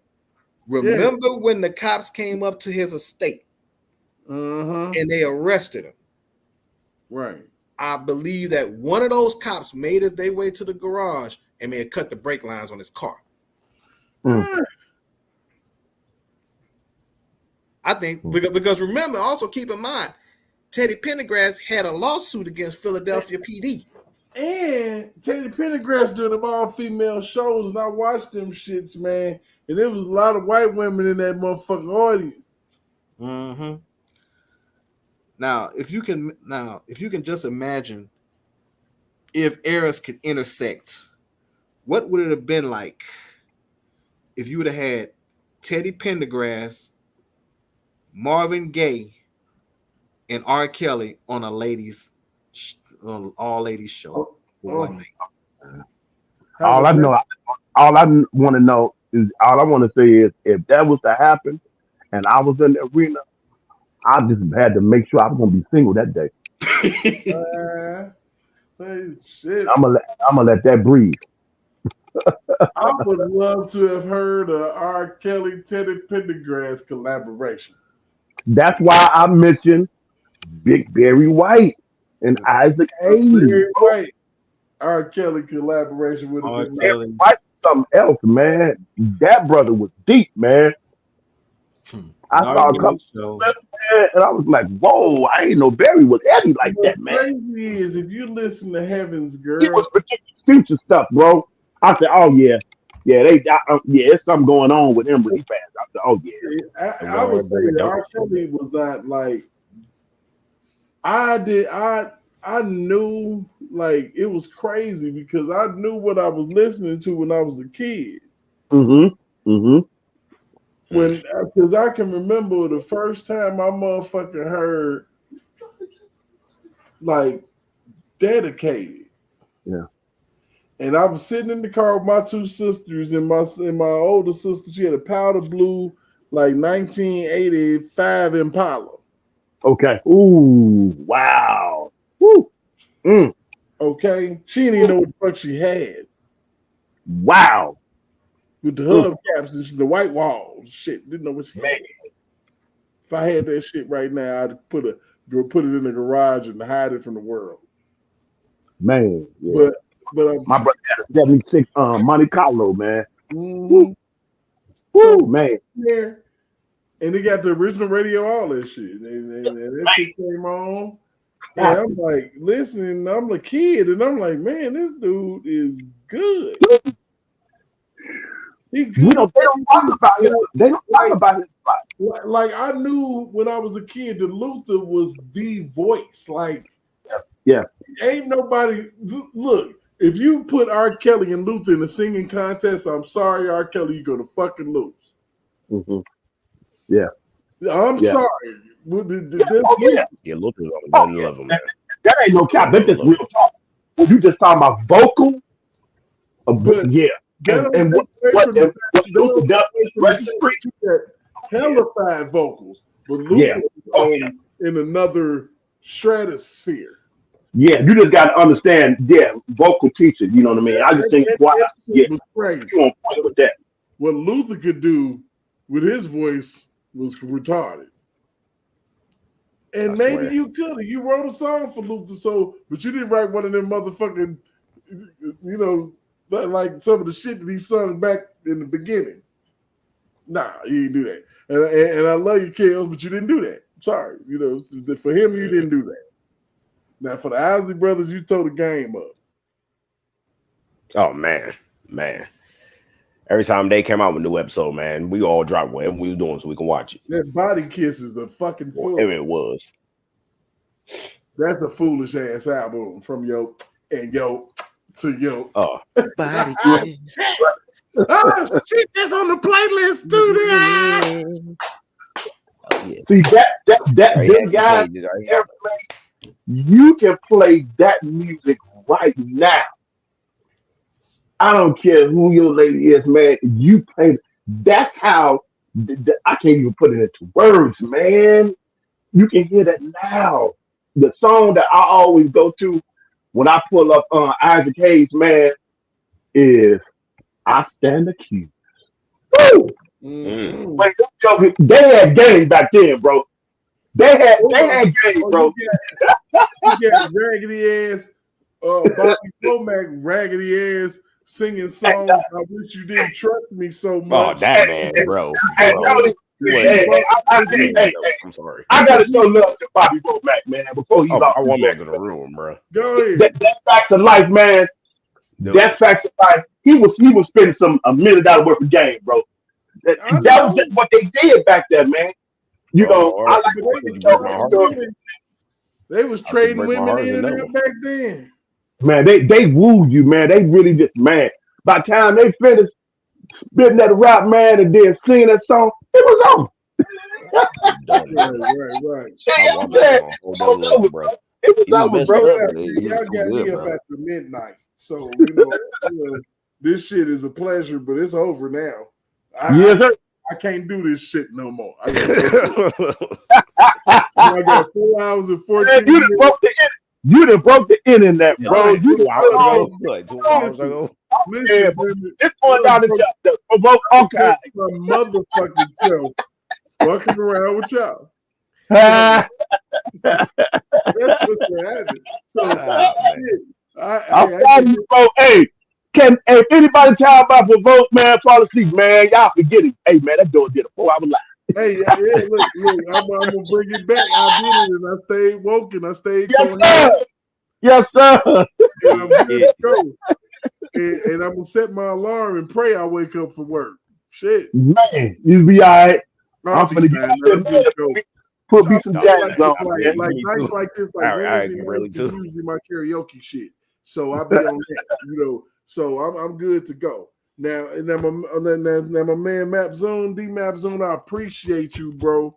You came through it, you know what I'm saying? You really, you know what I'm saying, held it down, put it down. You done been here, you had to dip off, go, I guess, I don't know, get some food or some shit. I have a shower so I get ready for work tomorrow. Yeah, I mean, so I appreciate that, man. You know what I'm saying? Tell your motherfucking friends, man. We fuck around over here, man. Now I ain't finna do this shit on the regular. There ain't gonna be no 4 hour live. But I'm feeling myself. I'm feeling good. You know what you made up. You can do it if you call for it. Yeah. So we ain't gonna be like Big Bad. We gonna test our gangster and try to do 24 hour live. Oh God, see, now you doing too much. This is a 24 hour live for me. I've been up for 4 hours. For 4 hours. Shit, fuck the I'm talking about the 4. Man, I'm glad I came in when I did, man. Hey, y'all in the chat. Hey, this has been a provoke thought presentation, man, and conversation, man. We hope everybody got something out of it, man. I got more than enough in there. I'm good to go, man. And you know what? I appreciate you fellas, man. Y'all hold me down. You holding me down, Muse. You hold Big Vibe down. And like I said, my job is to go ahead and help him get this vacation. Yes, sir. Because I'm gonna fuck around and need one, you know, after a while. This shit is a war of attrition. And trust, believe me, man, we still on Free R. Kelly, but I'm on some other shit. Hey, yes, sir. Black motherfuckers, if you don't vote for Trump, you stupid. I promise you. And I'm gonna have some shit for you to show you. We're gonna expose all these lies. I'm inspired by Cat Williams. Yes, sir. All this shit. Yes, sir. Let's go ahead and take the fucking let's go ahead and drain the swamp. Yeah. I mean, because at the end of the day, we suffer as American citizens. They trying to take our voting rights away, tell us, hey, you can't vote for him because we feel like you shouldn't. Right. Shit. Right. The fuck? No. You trying to take Who was you? You already took the king of R&B and said he can't make no new fucking music and shit. You punk motherfucker, give me my king of R&B back. Freaking idiots. The dummies, look, y'all get he'll make the economy boom. Y'all put him back out there. Yep. Yes, sir. Yes, sir. You idiots. I'm like, what are you doing? Everybody be getting the stimulus. What are you doing? Yeah, I mean, come on. You ain't your feelings. Surviving R. Kelly, a Jay-Z production because he mad about that $75 million he had to cough up. Yeah, Man. yeah. But look at it. It's all man coming back to him, man. The hen, how Malcolm X say, man, the hen's coming home to roost. Dude. I'm telling you, cock-a-doodle-doo, motherfuckers, because at the end of the day, R. Kelly coming to the crib. I mean, I tell people at the end of the day, they violated this man's rights at every fucking turn. And once they started to peel back, and once Jennifer Bondrine slapped that shit right there in their face, like, look, this is the violations that happen here, here. Officer A, Tasha K, what the fuck? Come on, judges. You need to let them out. Yep. Like, come on, judges. You can't let this shit lie in America. Yep. Stand up in integrity and principle. We cannot allow this to happen in our democracy. We can't keep on having kangaroo courts, and we can't keep on denying the Constitution and skipping over amendments to make the shit fit what we want the shit to fucking fit. That shit is fucking over. I'm sick and tired of seeing it. Like, shit. Y'all sit up here and flip the law right in our face just so y'all can go and get R. Kelly. Yeah, literally. Yeah. Literally. Just so you can do it. We're gonna change the statute of limitations to unlimited. And then it ran out this year, so they went and picked up Puffy, Jamie Foxx, Aaron Hall, nigga, everybody. Shit. Right. Yeah. But y'all did that shit to get one man. Or did you? Did you plan on it like this? But the thing about it is, and it's crazy because motherfuckers skirted under that line, which means that you was being greedy. You was thinking about the paper and the paper only. And that's the fact. If you slide in it right at the end, like, I want to tell them now, it ain't about that shit. It's about the paper. Yeah. Because you could easily let the shit go. The trauma ain't going no motherfucking where. If you ain't seeking no therapist and no shit like that, you about some bread right now. The economy's fucked up. I get it. So I know what you own. But you can get your paper another way besides taking down a black man. Humiliating us. You know what I'm saying? Making us wear dresses and shit. I'll be damned. I will be damned. Damn it, Tyrese. Yeah. For you, nigga. Yeah. Yeah. When I saw that, I was like, oh, okay. I'm not even going to talk. You, nigga, you put on that red dress and slipped on that high heel and some of that perfume. Nigga, my. What people want to do for money. I mean, what the fuck, bro? Yeah, I mean, kicking your ass, but it's shit. Yeah. I understand. You compromised your manhood there with me, bro, and I don't know. You're going to have to really explain yourself in order for me to want to buy another motherfucking Tyrese album, because I went out on my own and bought motherfucking the first Tyrese album, and then I went out there on my motherfucking own to buy that Alter Ego album, bro. You God damn it, I ain't expecting no skirt wearing motherfucker to pop up. Yeah. Dude could have made another album with got money, so I don't know why he wasted time doing that. Why you wear that dress, nigga? I don't know. The easy way out. That was the easy way out. They made say, hey man, you wear a dress for us and some heels, and guess what? That's how you do. We'll go ahead and let this baby mama shit go away. Basically, measure go away here, get these meals in your hand. Shit, you know what I'm saying? You get back on deck. You know what I'm saying? You can go and sing again. You can do Fast and Furious again. You can go ahead and get your movies back properly. Bro, I don't know what that series is anymore. I stopped watching after man, look, how many times is you gonna ride around in cars, nigga? Bro, they came out with 20 different movies now. I stopped at the fourth one. I stopped at the fourth one, honestly. They're gonna be running from Cat Williams in the next one. Oh shoot. All right, fellas, I'm finna go and get on out there and bow on out. Man, look, man, y'all have a good night. I'm gonna go ahead and shut it on down. Y'all have a good one, and I'm gonna catch y'all on the flip. Okay. Yeah. All right, man. Yes, it's been a Provoked Thoughts production. I appreciate all y'all, man. Y'all have a good night. All right. You as well. All right. One. All right.